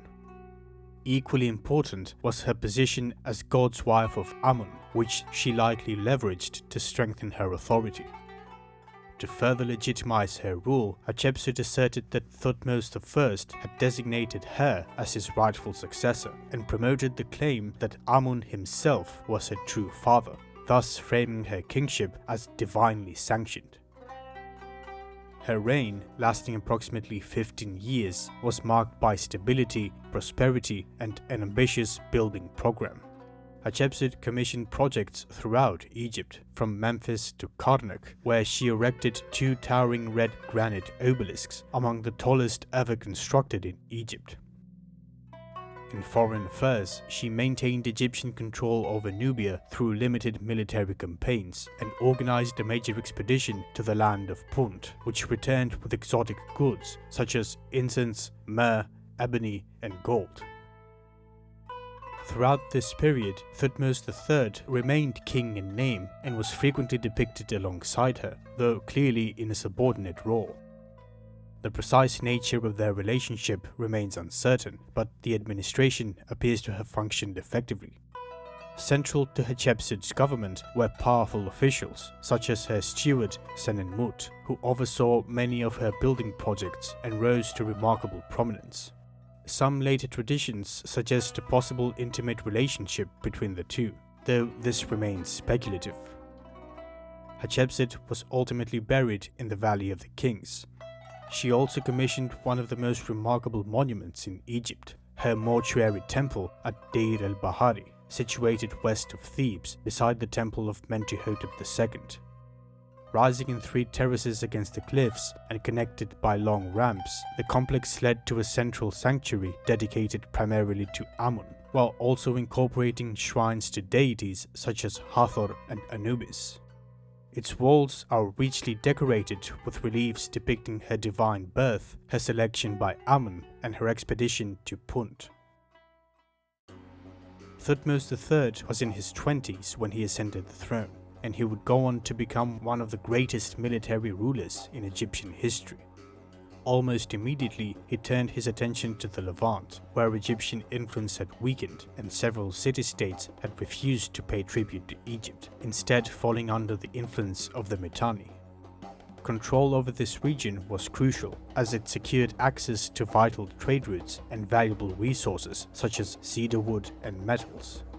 Thutmose launched his first major campaign, advancing from the Egyptian border fortress of Jaru into the interior of Canaan. His primary objective was the city of Megiddo, where a coalition of Levantine rulers led by the king of Kadesh had gathered to resist him.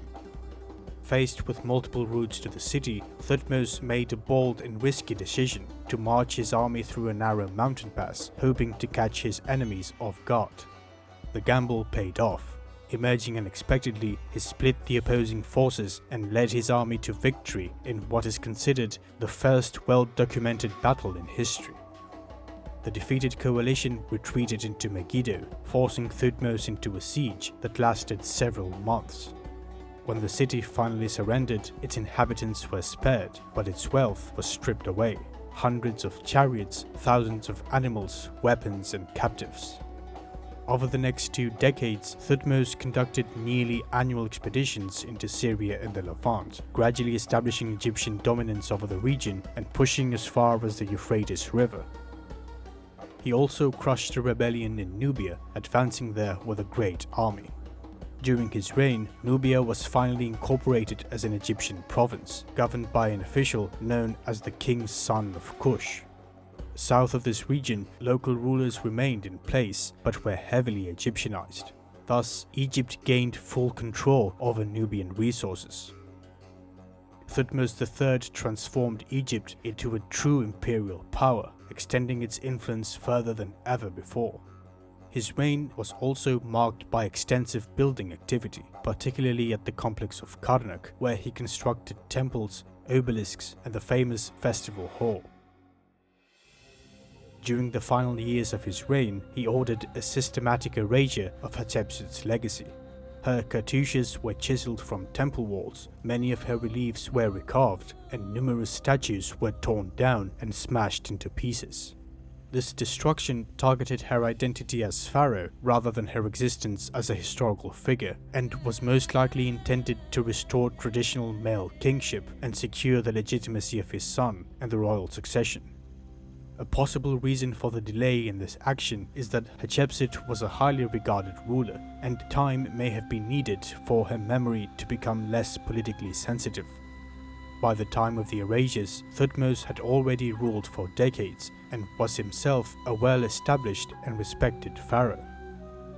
Most later king lists omitted Hatshepsut's name, although some sources, such as those preserved by the Greco-Egyptian historian Manetho, did include her, meaning her memory as a ruler was not entirely lost. In addition, modern archaeology has uncovered extensive evidence of her reign. Thutmose III was buried in the Valley of the Kings in tomb KV34, whose walls were decorated with frescoes and funerary texts, and whose ceiling was adorned with a star-filled sky. He was succeeded by his son, Amenhotep II, who was remembered in royal tradition for his physical strength and athletic skill, particularly in horsemanship and archery.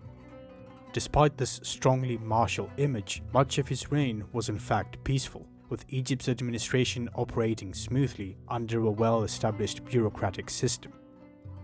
Nevertheless, he did undertake a campaign in the Levant and Syria to suppress a small-scale rebellion. The revolt was harshly dealt with. The pharaoh deported tens of thousands of captives and publicly executed the leaders as a warning to others. He was ultimately buried in tomb KV35 in the Valley of the Kings. His successor, Thutmose IV, came to the throne under uncertain circumstances. Although he was the son of Amenhotep II, he does not appear to have been the designated heir. In order to legitimize his rule, he commissioned the famous dream stilling at the Great Sphinx of Giza. According to its inscription, the young prince fell asleep in the shadow of the Sphinx, where the sun god Ra appeared to him in a dream and promised him kingship in exchange for clearing the monument of the sand that had engulfed it. Thutmose IV's reign was marked by the establishment of peaceful relations with the Mitanni kingdom.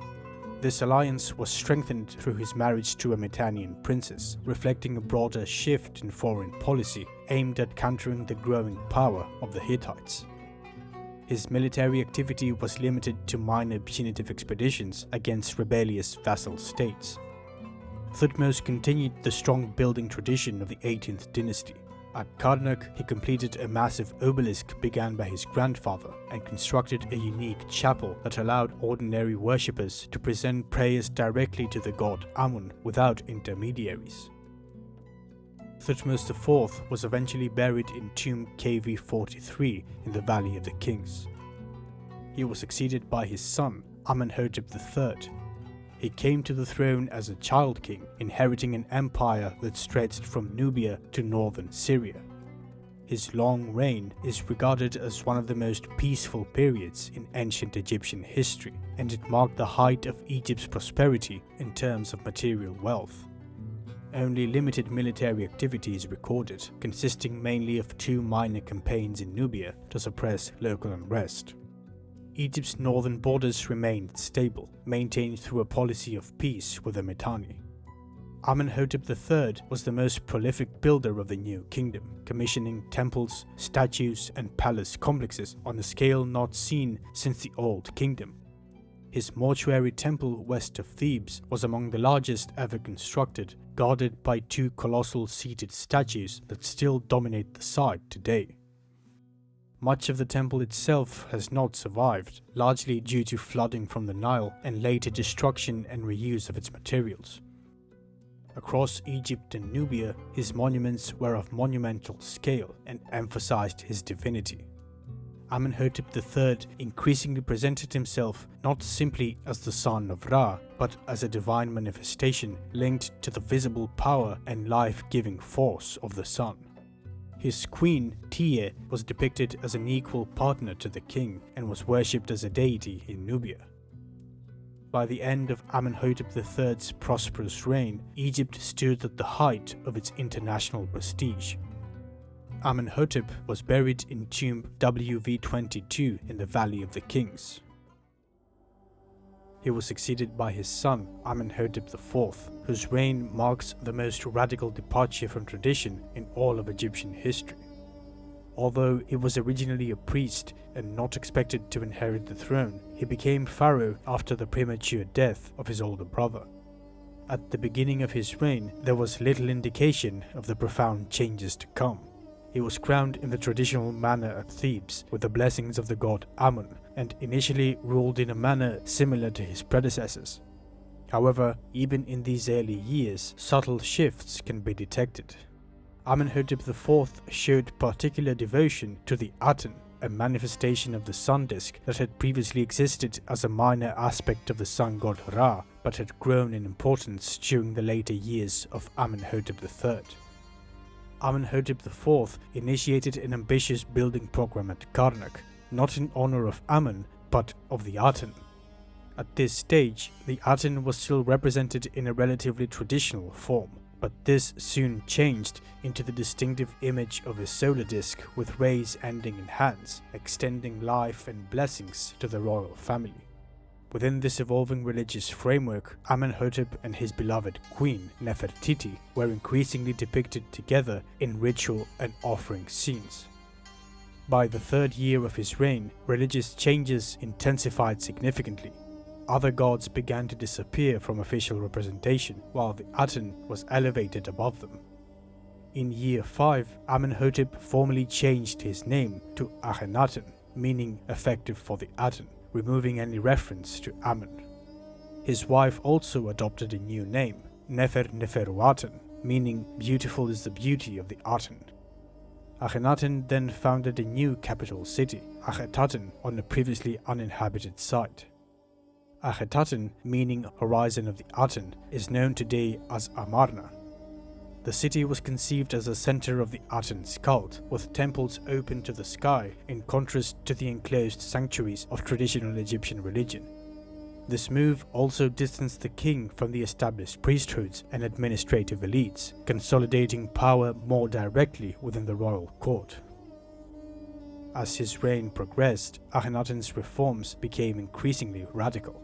By around year 9, the Aten was no longer simply the chief god, but the only god permitted for official worship. The names and images of other deities, especially Amen, were systematically erased from monuments across Egypt. Traditional temples were closed, their priesthoods disbanded, and many royal religious festivals were abolished, with their economic resources redirected to the worship of the Aten. This amounted to a revolutionary restructuring of Egyptian religion, often described as a form of monotheism. The king himself stood at the center of this system as the sole intermediary between the Aten and humanity. Despite the scale of these changes, complete religious replacement was never fully achieved. Even with support from the military and powerful officials, the elimination of all traditional cults proved impossible within such a short period. While official state religion now focused exclusively on the Aten, popular and local forms of worship continued in practice, especially in regional cult centers. The erasure of traditional religion from everyday life was therefore far less absolute than the official record suggests. The religious changes were accompanied by equally dramatic shifts in artistic style. The rigid, idealized forms that had characterized Egyptian art for centuries were replaced by a highly distinctive style. Members of the royal family were depicted with elongated skulls, narrow limbs, and exaggerated features, while scenes emphasized movement, intimacy, and daily life in ways previously unseen. The king, queen, and their daughters were frequently shown together in affectionate poses. Despite the radical changes, Akhenaten maintained the structures of imperial administration from his new capital.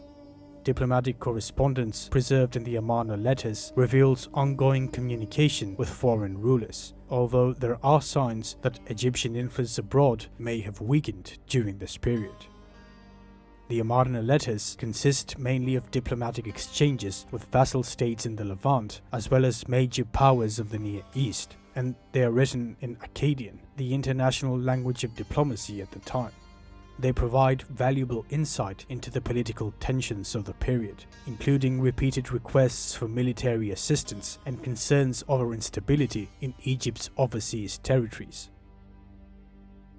The later years of Akhenaten's reign are shrouded in mystery. Nefertiti disappears from the historical record, or possibly assumes a new role under a different name, while other figures briefly emerge in positions of authority. Akhenaten was initially buried in a tomb east of Akhetaten, but after a few years, his body was most likely reinterred in a tomb in the Valley of the Kings. The succession after Akhenaten is obscure due to limited evidence. A ruler named Smenkhkare, possibly his brother or son, briefly held the throne. He was followed by Neferuaten, a female ruler who may have been Nefertiti or a daughter of Akhenaten.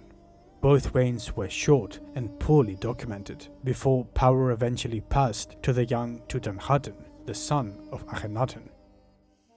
When he ascended the throne, Tutankhaten was only about 9 years old, and the real power of the state lay in the hands of two men, the general Horemheb and the court official Ai. The young pharaoh was already married to his half-sister, Ankhsenepaten. By around his third regnal year, under the influence of his advisors, he abandoned the religious policies of his father and restored the traditional cult, especially that of Amun. In doing so, he changed his name to Tutankhamun, meaning living image of Amun, while his queen became Ankhesenamun. The court and the pharaoh then abandoned Akhenaten and returned to Memphis, while Thebes once again regained its importance as the religious center of Egypt. A widespread program of restoration followed, reopening temples, reorganizing priesthoods, and redirecting sources that had been appropriated by the Aten cult. Tutankhamun ruled for about 10 years before dying unexpectedly at a young age. Although his reign was relatively short, the discovery of his tomb in the Valley of the Kings, found remarkably intact, made him one of the most famous pharaohs in history. The burial chamber contained an extraordinary wealth of objects, including his iconic solid gold funerary mask, nested coffins, and a richly decorated sarcophagus. Alongside these were numerous items intended for daily and ceremonial use, including chariots, weapons, furniture, statues, and board games. Particularly notable among the finds were a finely crafted golden throne, a dagger made from meteorite iron, canopic jars, and a variety of alabaster vessels. The exceptional preservation and richness of this collection make the tomb one of the most important archaeological discoveries in history.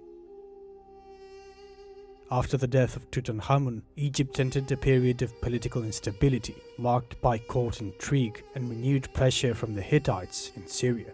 The young king left no heir, and although the general Horemheb had been positioned as his successor, events at court quickly took a different turn. In the immediate aftermath, Tutankhamun's widow, Ankhesenamun, made an unprecedented move. She sent a letter to the Hittite king, Suppiluliuma I, explaining that her husband had died and that she had no son. She requested that a Hittite prince be sent to marry her and rule Egypt, insisting that she would not marry one of her servants. This appeal was extraordinary on multiple levels.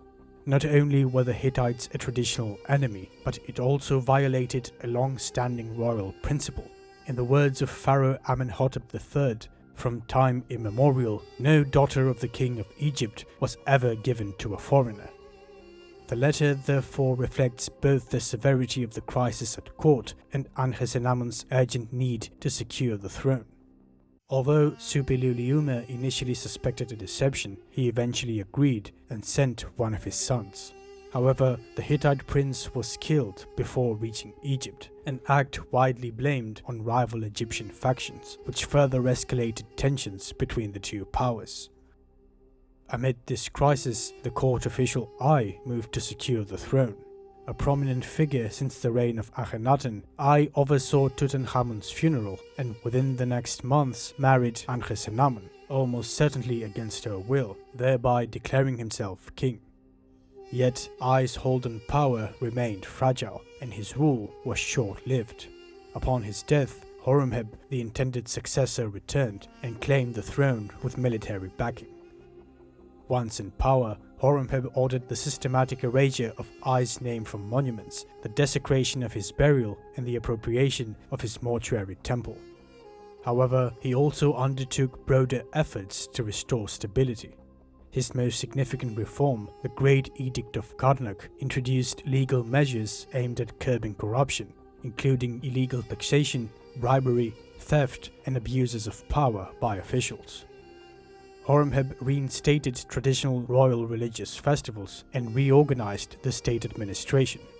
At the same time, he systematically removed the memory of Akhenaten and Tutankhamun, rewriting official history so that legitimacy appeared to pass directly from Amenhotep III to himself.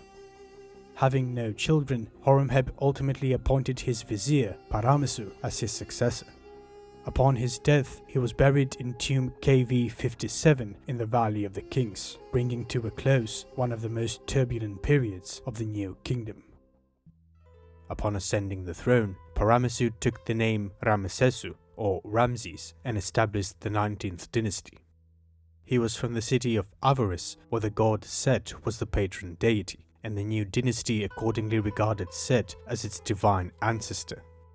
Ramses I was not of royal blood, but had risen through the ranks of the army and administration under Horemheb. By the time he became king, he was already in his 50s, and his reign was brief, lasting little more than 1 or 2 years. During this time, he elevated his son Seti to high office, appointing him crown prince, vizier, and military commander. Ramses I was buried in tomb KV16 in the Valley of the Kings. Seti quickly proved to be one of the most capable rulers of the new kingdom. He inherited a state that had only recently gained stability after decades of disruption. A major part of his reign was devoted to rebuilding the religious foundations that had suffered during the Amarna period. At Karnak, he began construction of the Great Hypostyle Hall, a vast forest of towering columns that became one of the most impressive architectural achievements in Egyptian history. At Abydos, he built a magnificent temple that served as a symbolic link to Egypt's past. He emphasized continuity with earlier kings, presenting himself as the rightful heir to a long and ancient tradition, most clearly expressed in the famous Abydos king list carved on its walls. Seti was also an active military leader. Early in his reign, he campaigned in the Levant against the nomadic Shasu tribe, securing Egypt's borders and re-establishing control over key routes. From there, he pushed north into Syria, where he fought against city-states that were allied with the Hittites. He captured the strategic city of Kadesh and brought the region of Amurru back under Egyptian influence. However, these gains proved temporary due to the ongoing conflict with the Hittites. Later in his reign, Seti was forced to confront a new threat much closer to home, as Libyan tribes began pushing into Egypt's western delta. Likely driven by the search of new land, these groups attempted to settle within Egyptian territory. Although Seti successfully drove them back, this episode marked the start of a long and increasingly destabilizing pressure from Libyan groups along Egypt's western frontier. Seti's tomb in the Valley of the Kings, KV17, is one of the largest and most richly decorated in Egypt, reflecting both the accumulated wealth of his reign and the high quality of craftsmanship of the period. By his death, Seti had restored much of Egypt's strength and authority, laying the groundwork for the even more famous reign of his son, Ramses II. Ramses was appointed co-regent at a very young age. One of his first recorded actions as a prince was a minor campaign in Nubia, aimed at suppressing local unrest. In his fourth year as king, Ramses launched his first major campaign in Syria, successfully reclaiming the kingdom of Amurru. This alarmed the Hittite king Mu'attali II, who moved to reassert his control over the region. Tensions escalated rapidly, culminating in the famous confrontation at Kadesh. The battle itself became one of the most heavily documented events in Egyptian history. Although Ramses portrayed it as a victory in monumental inscriptions across Egypt, the battle ended without a clear strategic winner.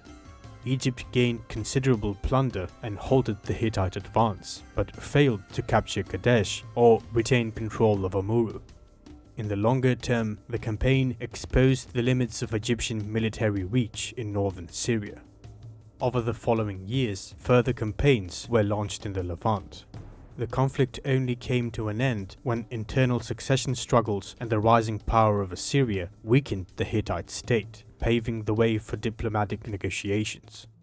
In his 21st regnal year, Ramses II and Hattusili III concluded the earliest known formal peace treaty, preserved in both Egyptian temple inscriptions and Hittite archives. This agreement established mutual non-aggression and assistance, stabilizing the northern frontier and allowing both empires to focus on internal development and trade. Following the treaty, a Hittite princess was received with great ceremony in Egypt and became one of Ramses's royal wives. Domestically, Ramses II oversaw a transformation of Egypt's imperial system. In contrast to the more indirect control of earlier dynasties, the state now intensified its presence in conquered territories through permanent garrisons, administrative buildings, and temples. This was particularly visible in southern Canaan and Nubia. Ramses's building program was unprecedented in scale. He founded a new administrative capital in the eastern delta known as Pi-Ramesses, which became a major trade and military center. West of Thebes, he constructed his mortuary temple, known today as the Ramesseum. At Karnak, he completed and expanded monumental structures begun by his predecessors, while across Nubia, he commissioned a series of massive rock-cut temples, the most famous of these, Abu Simbel, the clearest expression of Ramses II's divine kingship. Its facade is dominated by colossal seated statues, while the inner sanctuary is aligned so that sunlight twice a year illuminates the statues of gods, among them Ramses himself. In the 1960s, Abu Simbel was dismantled and relocated to higher ground to save it from flooding caused by the construction of the Aswan High Dam. The temples were carefully cut into blocks and reassembled, preserving their original alignment and design. Ramses II was one of the longest reigning kings of the ancient world, and his reign is reflected in the size of his family. With multiple royal wives, he fathered around 45 sons and 40 daughters. Several of his sons held major administrative and religious positions, most notably Chaim Wasset, high priest of Ptah in Memphis. He traveled throughout Egypt, restoring older monuments and recovering inscriptions, earning a reputation as the world's first archaeologist. At the center of the royal household stood Nefertari, his chief queen and earliest great royal wife, who appears as Ramses's closest companion. She is consistently depicted beside him in temple scenes, participating in offerings and ceremonies. Her death in his 24th year marked a turning point in Ramses's personal life.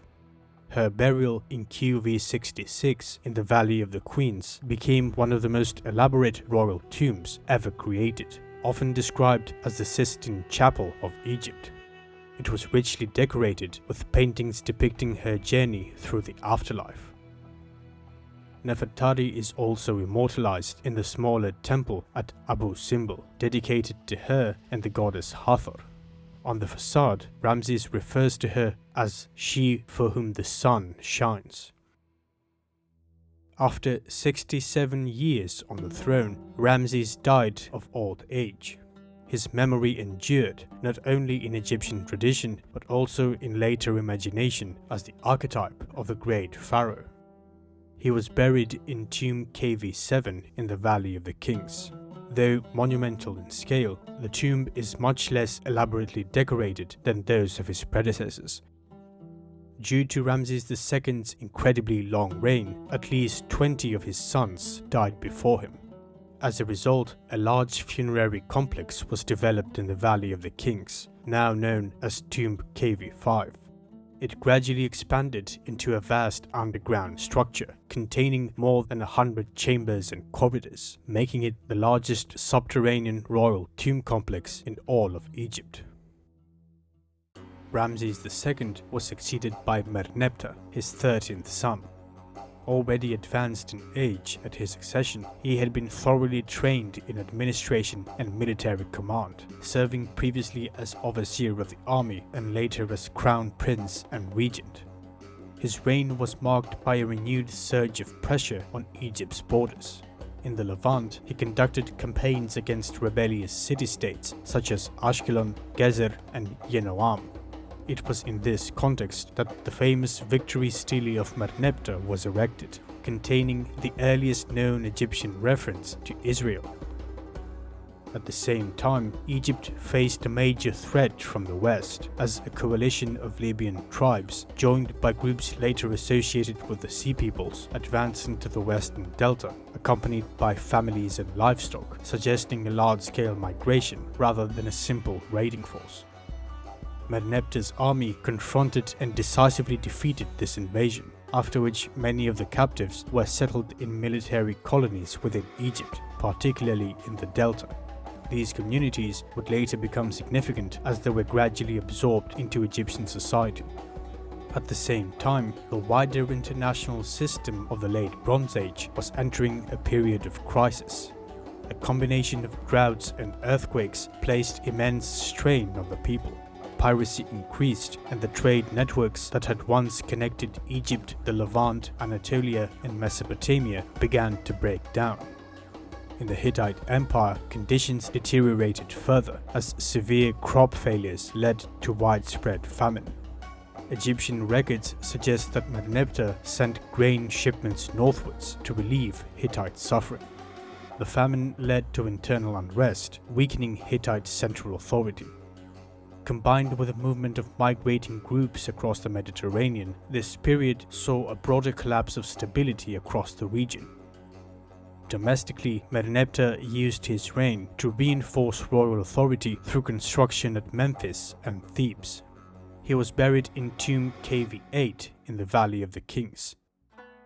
Merneptah was succeeded by his son, Seti II, whose legitimacy was immediately contested by Amenmesu, a rival claimant who established control over parts of Upper Egypt and Nubia.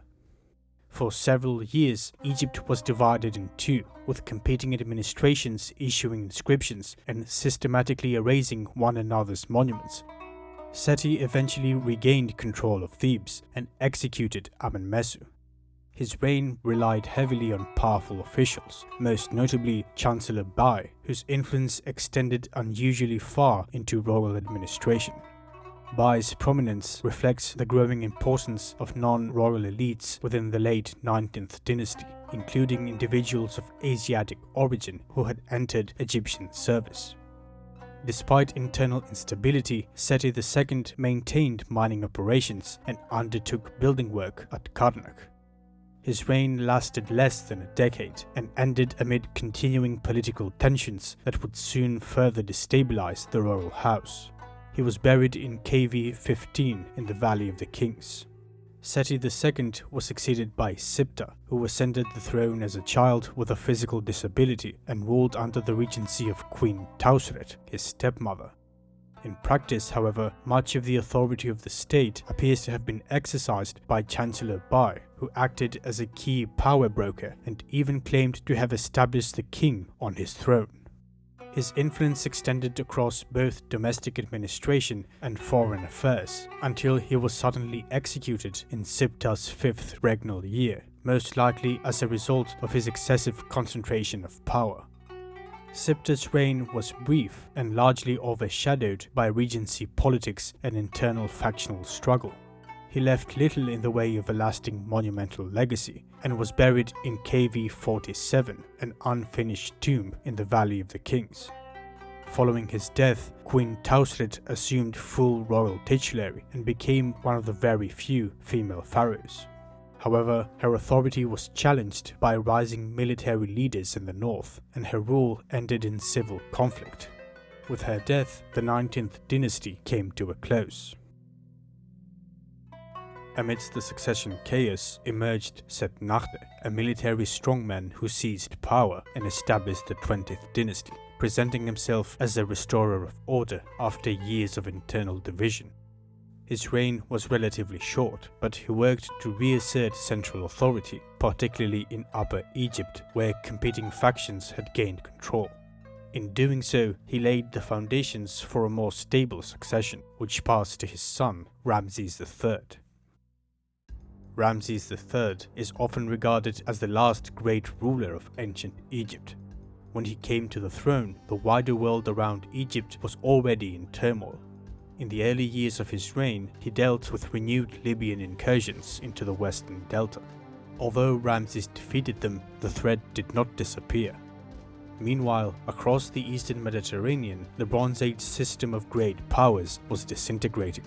The Mycenaean palatial centers in Greece were destroyed or abandoned. The Hittite Empire in Anatolia collapsed entirely, and the coastal city-states of the Levant came under sustained attack. This wider breakdown, known as the Bronze Age collapse, set off a chain reaction of migrations, warfare, and economic disruptions that reshaped the entire region. At the center of this upheaval were the so-called Sea Peoples, a coalition of migrating groups who swept across the Mediterranean, attacking coastal settlements and displacing entire populations in their wake. Their end goal was to invade Egypt and settle in the Nile Delta. Forewarned, Ramses prepared his army. He marched north and carefully arranged his defenses. The eastern territories were fortified against an overland advance, while the mouths of the Nile were lined with ships. What followed was a battle of extraordinary scale, later immortalized in vivid detail on the walls of Ramses III's mortuary temple at Medinet Habu. The invading fleet, lured into the narrow channels of the Nile, found itself trapped. Egyptian archers unleashed volleys of arrows from the riverbanks, while Egyptian vessels closed in to ram and board the disordered enemy. On land, the invaders fared no better. Hemmed in by fortified positions and cut off from support, they were overwhelmed by the Egyptian army, and the invasion collapsed into a rout. The surviving Sea Peoples dispersed into the Levant, where they eventually settled. Egypt had been saved, but the wider world lay in ruins. The Bronze Age interconnected system had collapsed, and Egypt was now increasingly isolated and beginning to decline. The disruption of international trade reduced the flow of vital resources. Inflation rose, grain prices increased sharply, and the state struggled to meet its obligations. Famine likely compounded the crisis. Poor harvests, combined with administrative inefficiency and corruption, created shortages that further destabilized the state. Despite these mounting pressures, Ramses sought to preserve the image of a traditional strong ruler. He undertook extensive building projects and continued to support the religious institutions. In doing so, however, the power of the Amun priesthood continued to expand. Over generations, the temples, especially at Thebes, had accumulated vast wealth and land, and by his reign, the high priests of Amun commanded resources that rivaled those of the king. This shift would have lasting consequences, as the growing power of the priesthood increasingly competed with royal authority. Toward the end of Ramses III's reign, a plot led by one of his minor wives, known as the Harem Conspiracy, aimed to assassinate the king and install another prince on the throne. The plot was uncovered and its participants were executed, but Ramses did not survive long afterward. He was buried in a magnificent tomb known as KV11 in the Valley of the Kings. After Ramses III, a series of kings from Ramses IV to Ramses XI ruled Egypt. Their reigns were marked by gradual decline. Egypt lost control of its remaining territories in the Sinai Peninsula, while Holden Nubia was weakening. Meanwhile, Libyan groups continued to settle in the delta, becoming an increasingly significant part of the population while also carrying out raids into Upper Egypt. At the same time, inflation worsened, resources became scarcer, and corruption spread within the administration. Local officials increasingly acted independently, often ignoring central authority altogether. During this period, widespread tomb robbery became endemic. Even the tombs in the Valley of the Kings were breached and looted. This was not solely the work of desperate individuals. In many cases, high officials were complicit. In response, the authorities removed the royal mummies of kings from their original tombs and placed them in a hidden cache at Deir el-Bahari in an effort to protect them from further desecration. It is due to this intervention that most of the New Kingdom royal mummies have survived to the present day.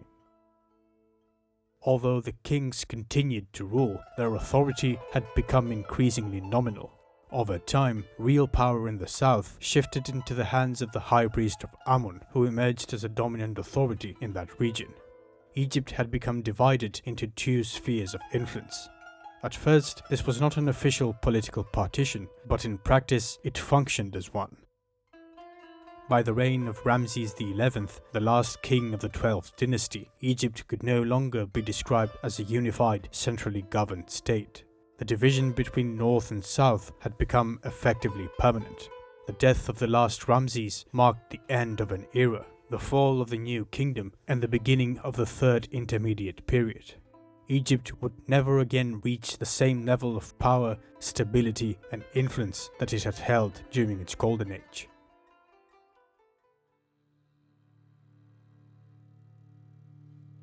During the Third Intermediate Period, Egypt was divided among dynasties of different origins, most notably Libyan chiefs in the north and powerful priests in Thebes. The Libyans had entered Egypt gradually over earlier centuries. By the time central authority weakened, their leaders were well positioned to assume power. They adopted Egyptian royal titulary, religious practices, and administrative traditions, forming what became the 22nd and 23rd dynasties. But their rule did not produce a unified state. Lower Egypt functioned as a patchwork of overlapping authorities, where multiple rulers often governed at the same time, each controlling different regions through shifting local alliances. In the south, Thebes remained a powerful religious and political center. Authority there was closely bound to the cult of Amun, and one of the most influential institutions was the office of the god's wife of Amun. Over time, the office developed a system of succession. Its holder remained celibate and adopted her successor, typically a royal princess chosen by the ruling king. This created an important mechanism through which competing rulers could assert influence over Upper Egypt. Installing one's daughter as God's wife was effectively a claim to authority.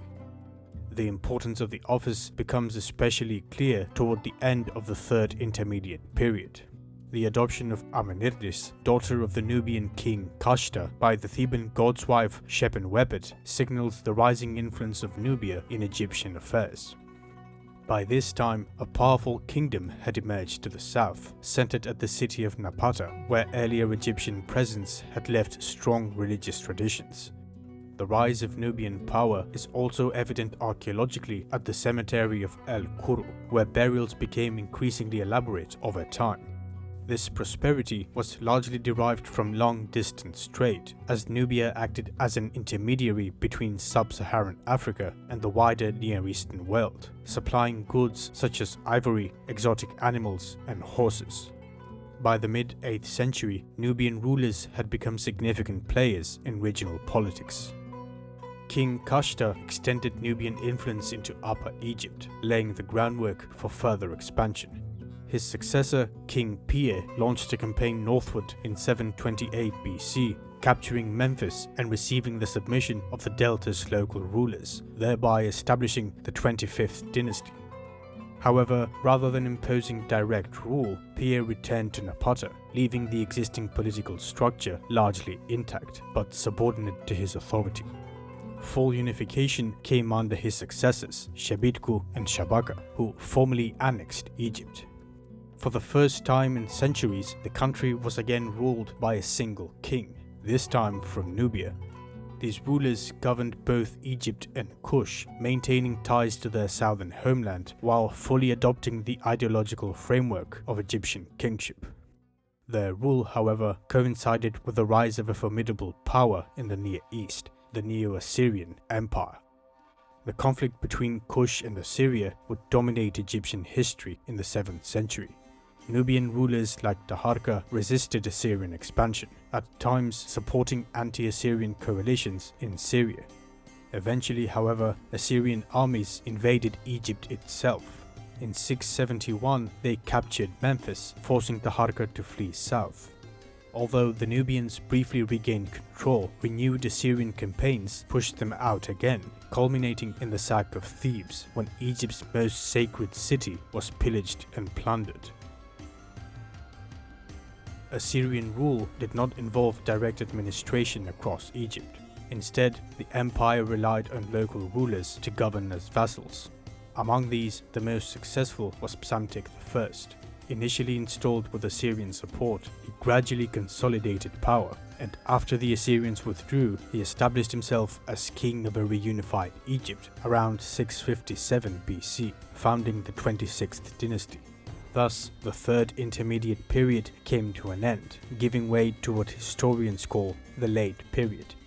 Although Egypt was once again unified under native rule, its position in the wider world had fundamentally changed. Its rulers now had to contend with powerful neighboring states such as Babylonia and later Persia, and they increasingly relied on foreign mercenaries, especially Greeks and Carians, to maintain their military strength. At the same time, Egypt became more closely connected to the Mediterranean world. Greek traders established a city called Naucratis in the delta, and commercial exchange intensified. Egyptian grain, papyrus and linen were exported, while wine, olive oil and silver were imported. Egypt struggled to maintain its independence. Babylonian expansion in the late 7th and early 6th centuries BC led to conflict in the Near East, and although Egypt avoided conquest, it was unable to assert lasting control beyond its borders. In 525, the Persian king Cambyses invaded and conquered Egypt, incorporating the country into a vast imperial system, the largest empire the world had yet seen. The Achaemenid kings adopted Egyptian royal titles, funded temples, and presented themselves as legitimate pharaohs, while Egyptian officials continued to play key roles in local administration. Yet Egypt was now part of a much larger political structure, governed by rulers from distant lands and subject to imperial demands. Resistance to foreign rule remained strong, and rebellions were frequent. In the 4th century BC, Egypt briefly regained independence under native dynasties, but internal divisions ultimately undermined these efforts. In 343, the Persians reconquered Egypt. Just a decade later, Alexander the Great defeated the Persian Empire in a series of major battles. In 332, Alexander entered Egypt and was largely welcomed as a liberator. He was crowned pharaoh and declared the son of Zeus Ammon. His arrival marked the end of the late period and the transition to the era of Greek rule. Egypt would eventually come under the control of the Ptolemaic dynasty, which we will discuss in a separate video in great detail. Throughout these centuries, despite political instability and foreign domination, local culture remained remarkably resilient. The Egyptians looked to the past for inspiration, reviving ancient forms in art, language, and religion. This engagement with tradition was a creative process that allowed Egyptian identity to endure, even as the political landscape around it changed profoundly.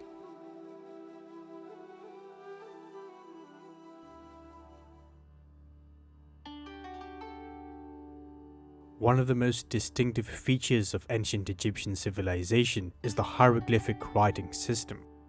Unlike later alphabetic systems, hieroglyphs combine artistic imagery with language in a way that makes them appear almost magical to modern viewers.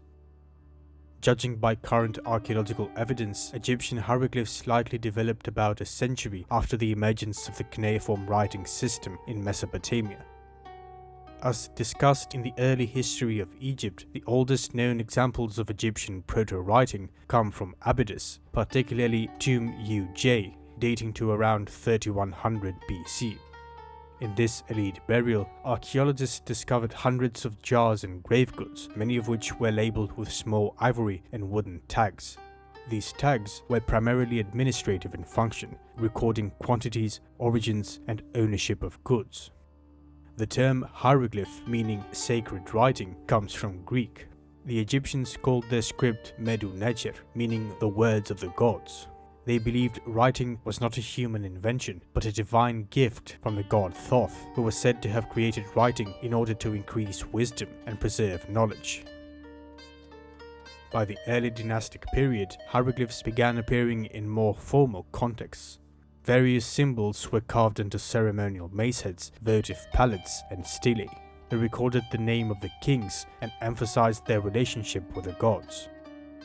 As Egyptian society developed further, writing became increasingly standardized and widespread. By the First Dynasty, papyrus had emerged as the primary portable writing medium, made possible by the abundance of papyrus reeds along the Nile. However, the Egyptians also used wood, stone, ceramic, and leather as writing surfaces. Scribes recorded everything from inventories and tax records to royal decrees and religious texts. Hieroglyphs were arranged in rows or columns and could be read from left to right or right to left. In columns though, they were read from top to bottom. To determine the correct reading direction, readers observed the orientation of human and animal figures, which usually faced the beginning of the line. The hieroglyphic system consisted of 3 types of signs. Logograms represented whole words or concepts, phonograms represented sounds, and determinatives were placed at the end of words to clarify meaning without being pronounced. Over time, the number of hieroglyphics expanded to more than 1,000 before being reduced and standardized to around 750 during the Middle Kingdom. Alongside hieroglyphs, more practical forms of writing also developed. One of these was hieratic, which emerged during the Old Kingdom. Hieratic was a simplified cursive version of hieroglyphs designed for faster writing. It was primarily used by priests and administrative scribes, and unlike hieroglyphs, it was always written from right to left. Hieratic signs became increasingly abstract over time, making them faster to write but less visually recognizable compared to the pictorial counterparts. In the 2nd millennium BC, a crucial development took place outside of Egypt, the emergence of the Proto-Sinaitic script. Attested in the Sinai Peninsula near Egyptian mining regions, this early consonantal alphabet is widely regarded as the ancestor of later writing systems, including Phoenician and ultimately Greek, Latin, Hebrew, and Aramaic. Proto-Sinaitic signs were derived from Egyptian hieroglyphic images but reinterpreted in a radically new way. Through a process known as acrophonic principle, Semitic speakers selected hieroglyphic symbols, named them in their own language, and then used the first consonant of that word as the sound value of the sign. In this way, pictorial hieroglyphs were transformed into the earliest alphabetic characters. This represents one of the most important intellectual breakthroughs in the history of writing. In Egypt, around the 7th century BC, an even more simplified script than hieratic emerged, called Demotic. Known in Egyptian as writing for documents, Demotic was a highly cursive script used for legal, administrative, and commercial texts. It gradually replaced hieratic in most non-religious contexts. Demotic lost almost all visual connection to its hieroglyphic origins, making it difficult for later readers to identify its relationship to earlier forms of writing. The decline of hieroglyphs began during the later periods of Egyptian history. As Egypt became part of the Hellenistic and then Roman world, Greek increasingly became the language of administration. The final stage of the ancient Egyptian language is represented by Coptic, an alphabetic script based primarily on Greek, with a small number of additional signs derived from Demotic. By around the 2nd century AD, Coptic had become the main written form of the Egyptian language. Both the Coptic script and language survive today in Egypt as a liturgical language in the Coptic Church. The hieroglyphs eventually fell out of use, and for many centuries their meaning was lost.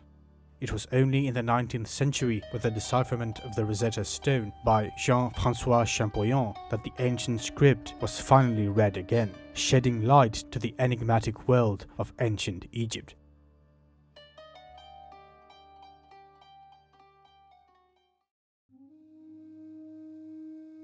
Ancient Egyptian religion is highly complex. As you can imagine, it is extremely difficult to summarize a belief system encompassing thousands of gods, more than 3 millennia of history, and a tradition that never developed into a single unified doctrine. It functioned as a layered accumulation of local cults, political theology, and evolving cosmologies. The same god could be worshipped in different cities under different names, iconographies, and mythological roles. Local theology was extremely important, and political power often reshaped the hierarchies of the gods. As a result, Egyptian religion is best understood as a dynamic and evolving system rather than a fixed one. At its core, it was concerned with maintaining cosmic stability.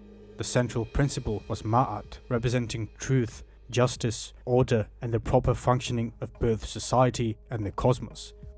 Religion, kingship, ritual, and morality all existed to uphold Ma'at against Isfet, the force of chaos and disorder, often personified by the serpent Apep. The origins of Egyptian religion lie deep in the Predynastic period, long before the unification of Egypt. Early communities along the Nile already practiced animistic forms of worship, associating natural forces, animals, and landscapes with divine agency. Archaeological evidence suggests that many later gods emerged from these early local cults, gradually becoming integrated into larger mythological frameworks. By the time of early state formation around 3100 BC, religion had become closely tied to kingship. The king was regarded as a divine intermediary between the gods and humanity, whose legitimacy depended on maintaining Ma'at. Before the unification of Egypt, different regions worshipped different gods. With the unification, regional deities were absorbed into royal ideology, combined with one another, equated across different cult centers, or organized into divine family structures. This process of religious synthesis became one of the most defining characteristics of Egyptian religion throughout its long history. Nevertheless, despite the development of an official state religion, many nomes continued to venerate their local patron deities above all others. The Egyptians did not always view the gods as entirely separate beings. Deities could merge, divide into different aspects, change roles over time, or even exist in seemingly contradictory forms. To modern observers, this can appear inconsistent, but for the Egyptians, these overlapping identities reflected the complexity of the cosmos itself. Ra, or Re, whose name simply meant sun, was the great solar deity and one of the supreme gods of Egypt. Although his prominence varied depending on the period, solar worship remained central throughout Egyptian history. Ra represented the visible power of the sun, the source of life, light, kingship, and cosmic order. He sailed across the sky each day aboard his solar bark, bringing light to the world. At sunset, he descended into the underworld, the Duat, where he journeyed through darkness. During this voyage, he was constantly threatened by the great serpent Apep, who sought to devour the sun and plunge creation into primordial chaos. Each dawn represented Ra's victory and rebirth, a daily reaffirmation that order had overcome disorder. As a solar deity, he was deeply connected to kingship. Pharaohs were frequently called the sons of Ra, and as we have seen, many kings incorporated Ra into the royal names. Solar temples were built in his honor, and the pyramids themselves were symbolically linked to the rays of the sun. Like many Egyptian gods, Ra possessed an ambivalent character. He was life-giving and protective, yet also capable of wrath and destruction. The Eye of Ra was one of the most important symbols in Egyptian religion, representing royal authority, divine power, protection, and destructive force. Different goddesses could embody the eye at different times. It could nurture and protect Egypt, but also punish enemies and restore cosmic order through overwhelming force. Over time, Ra merged with other gods through the process of syncretism. As we have seen, during the New Kingdom, the Theban god Amun rose to great prominence and became fused with Ra as Amun-Ra. Amun, the Hidden One, was originally a local deity associated with the invisible divine force believed to permeate the cosmos. As Amun-Ra, he symbolized both the hidden and manifest aspects of creation. Another important god was Osiris, Asar or Wesir, ruler of the dead and lord of the afterlife. According to tradition, he was a wise king who ruled Egypt during a mythical golden age. However, his brother Set grew jealous and killed him in order to seize his throne. Aset, the wife of Osiris, reassembled his body through magical rituals and restored him long enough to conceive their son, Horus. Osiris thereafter became ruler of the underworld. Aset was one of the most beloved deities of the Egyptian world. She embodied motherhood, protection, and healing, and was especially renowned for her intelligence and magical power. Her cult eventually spread far beyond Egypt during the Hellenistic and Roman periods. Temples dedicated to her appeared across the Mediterranean world, from Greece to Italy, and even as far as Britain. Horus, he who is above, the son of Aset and Osiris, was primarily associated with kingship. Usually portrayed as a falcon or falcon-headed man, Horus represented the divine authority of the king, and every reigning pharaoh was viewed as his earthly manifestation. One of the most important myths involving Horus is the contendings of Horus and Set, which recounts the struggle between him and his uncle for the throne of Egypt following the death of Osiris. The conflict unfolds on a grand scale, involving contests, magical duels, judicial assemblies of the gods, and episodes of great conflict. Ultimately, Horus prevails as the rightful heir of Osiris and is crowned King of Egypt. This myth is often interpreted as reflecting early tensions between rival power centers in Egypt. Within this framework, Horus embodies rightful kingship, order, and continuity, while Set represents disorder, chaos, and disruption. However, it is important to note that Set was not consistently viewed as purely evil in Egyptian religion. His character and cult evolved significantly over time, and many pharaohs continued to honor him as a divine patron. Although Set was associated with elements of chaos, storms, and the desert, these aspects were still understood as necessary elements in maintaining cosmic balance. In some cases, he even plays a heroic role, most notably in his defense of Ra during the sun god's journey through the Duat, where he helps protect the solar bark from Apep. Indeed, Apep was perhaps the closest thing in Egyptian religion to a purely evil force, as his sole purpose was to devour the sun and return the world to primordial chaos and darkness.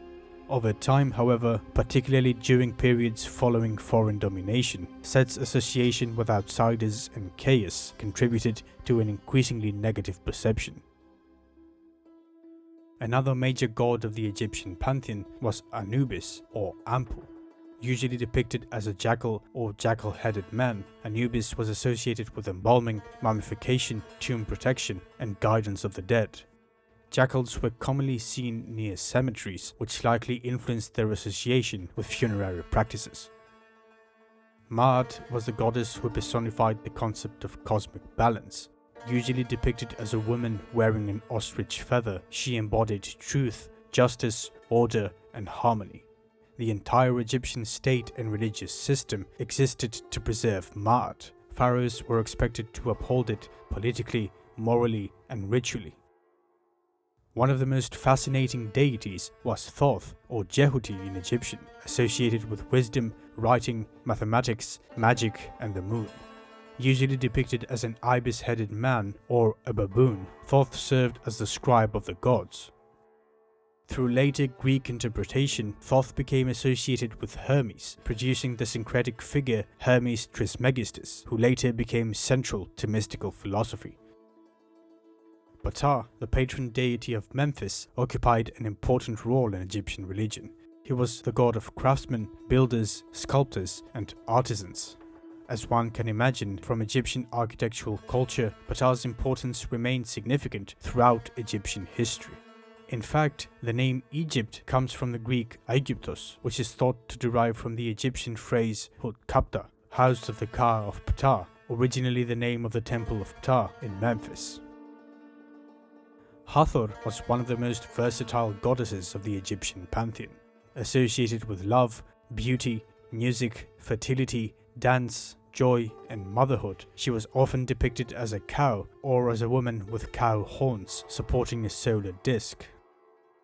In some traditions, she became identified with the Eye of Ra and could transform into Sekhmet, the lioness goddess of destruction, plague, warfare, fire, and divine vengeance. Sekhmet represented the destructive power of the sun, but also its restorative aspect. The force capable of causing harm could likewise heal it. This duality between nurturing femininity and violent divine wrath appears frequently in Egyptian theology. The goddess Bastet was associated with domesticity, fertility, and women. She was commonly depicted as a cat or a cat-headed woman. The popularity of cats in Egypt was closely tied to her cult. Sobek, the crocodile god, represented the dangerous yet life-giving power of the Nile. Crocodiles inspired both fear and reverence in Egypt, and Sobek embodied military strength, fertility, and royal authority. In the Fayum region, his cult became especially prominent. Khnum, usually depicted with a ram's head, was associated with creation and the waters of the Nile cataracts. According to some traditions, he was the one who created mankind by fashioning humans on a potter's wheel from clay. The goddess Nephthys, or Nebutet, Lady of the House, was a sister of Aset and was associated with mourning, funerary rites, and protection of the dead. Nut, the sky goddess, and Geb, the earth god, formed one of the central divine pairs of Egyptian cosmology. Nut was imagined arching across the heavens, while Geb lay beneath her. Their separation by Shu, the god of air, created the space in which the world could exist. The Egyptians also worshipped numerous other deities. Taweret, a hippopotamus goddess, protected childbirth and mothers. Bes, a dwarf-like deity, protected homes, women, children, and sleepers from harmful spirits. He was also associated with joy and fertility. Unlike most Egyptian deities, Bes was typically represented in a frontal pose. Egyptian religion also included lesser gods and demons. Lesser gods were often associated with household protection, while demons could bring disease and malevolent magic. However, they were not purely evil and often served protective or punitive functions within the cosmic order. Numerous spells and amulets were used to ward off hostile spirits, snakes, disease, and other harmful forces. Foreign gods entered Egyptian religion throughout its history, as contact with Nubia, Libya, the Levant, and later the wider Near East introduced new gods and influenced existing ones. These include deities such as the war goddess Anat and the fertility goddess Astarte. The god Bes may also have foreign origins. Animals played a major role in religious symbolism. Many gods took animal forms because animals embodied specific divine qualities. For example, the scarab god Khepri represented the rising morning sun and rebirth. The scarab became especially important because Egyptians observed certain species rolling balls across the ground, which they interpreted as reflecting the movement of the sun across the sky. Snakes had an ambivalent role. They were feared as dangerous and chaotic creatures, but they were also revered as powerful protective forces. The cobra, especially in the form of the uraeus associated with the goddess Wadjet, became a symbol of kingship and was placed on royal crowns to protect the pharaoh and strike down enemies of order. Snakes were connected to chaos through Apep, the serpent who opposed Ra. At the same time, their ability to shed their skin made snakes a natural symbol of regeneration. The Apis bull was one of the most sacred animals of ancient Egypt. Initially associated with Ptah and later with Osiris, it was regarded as a living manifestation of divine power. Specific physical markings were used to identify the sacred bull, which was kept in ceremonial enclosures and worshipped throughout its lifetime. Upon its death, the animal was mummified with extraordinary care and buried in elaborate tombs at Saqqara. Beyond animals and deities, Egyptian religion also made extensive use of symbols to express abstract ideas. For example, the Ankh symbolized life and divine vitality, the Djed pillar represented stability, and the Was scepter symbolized authority and divine power. The Eye of Horus symbolized healing, protection, and restoration. It is linked to the myth of the contendings of Horus and Set, in which Set damages Horus's eye during a battle and Thoth restores it. In ancient Egypt, there were multiple creation myths across different regions. One of the most well-known emerged from Heliopolis. According to this tradition, before creation there existed only the primordial waters of Nun, an infinite dark ocean of chaos. From these waters emerged Atum, a self-created deity who stood upon the first mound of the earth. Atum then produced Shu, the god of air, and Tefnut, the goddess of moisture. From Shu and Tefnut came Geb, the earth god, and Nut, the sky goddess, whose children were Osiris, Aset, Set, and Nephthys. This set of gods became known as the Ennead of Heliopolis. A different creation myth came from Memphis. In Memphite theology, Ptah was the supreme creator. Everything first existed in his heart and was then actualized through his spoken word. This idea is remarkably philosophical and differs from more physically oriented creation myths. In Hermopolis, another important tradition developed around the Ogdoad, a group of 8 primordial deities who embodied the chaotic and undefined state of existence before creation. These gods were arranged in 4 male-female pairs, each representing fundamental aspects of pre-creation reality.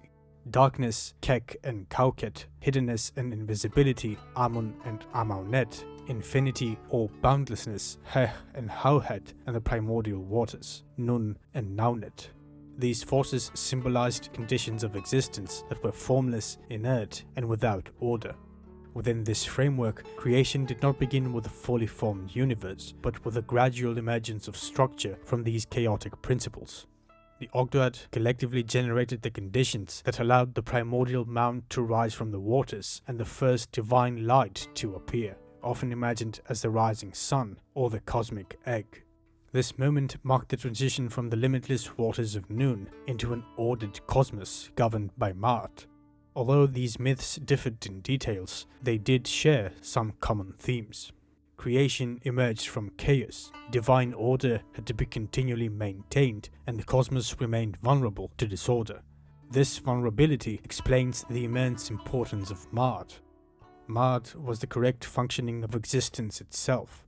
The rising of the sun, the flooding of the Nile, political stability, justice, ritual performance, and ethical behavior all formed part of Maat. Its opposite was Isfet, meaning chaos, injustice, and disorder. Apep embodied this threat cosmically, but disorder also existed socially and politically. Egyptian religion often appears conservative because the maintenance of stability was considered essential. Sudden change was thought to threaten cosmic order itself. This idea is closely tied to the central importance of the Nile, the lifeblood of Egypt. The river was expected to flood and recede in a predictable yearly cycle, and when irregularities occurred, such as droughts or excessive flooding, they were interpreted as signs that chaos was gaining influence. A similar principle applied to kingship. When a king ruled effectively as the intermediary between gods and humans, Maat was preserved. However, during the intermediate periods, when centralized authority broke down, this was interpreted as a manifestation of cosmic instability. Despite the polytheistic nature of Egyptian religion, with its vast and complex pantheon of thousands of deities, scholars have argued that certain theological traditions approach forms of henotheism. In particular contexts, texts sometimes describe the gods as manifestations of a single underlying divine force that both encompasses and unifies them. However, this concept was not fixed or systematically defined, and its interpretation varied significantly depending on historical period and local cult center. Religion in ancient Egypt was inseparable from kingship and the state. As we mentioned, the pharaoh served as the divine intermediary between the gods and humanity. Although ordinary Egyptians prayed directly to the gods, official temple rituals were theoretically performed by the king on behalf of all Egypt. Because the pharaoh could not personally conduct rituals in every temple, priests acted in his place. Egyptian priests were not primarily preachers or spiritual guides, they were more of ritual specialists responsible for maintaining the needed rituals. Temples were considered sacred dwellings of the gods, rather than places for congregational worship. The innermost sanctuary housed the cult statue of the deity, which was treated as a living divine presence.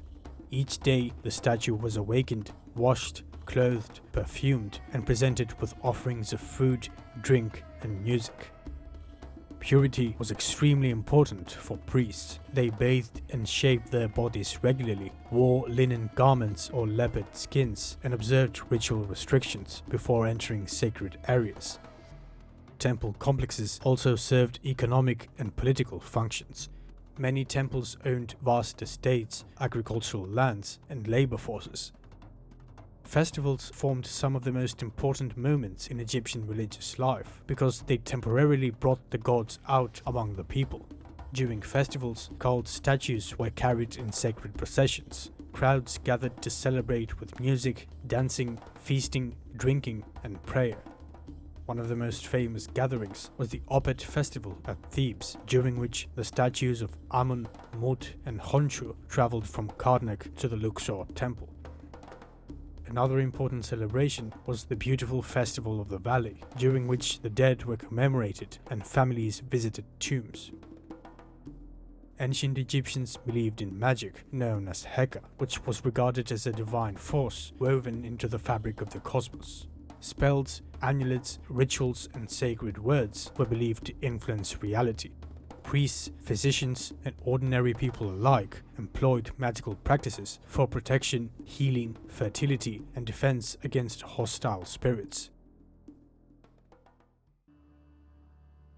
Belief in the afterlife was one of the central foundations of Egyptian religion.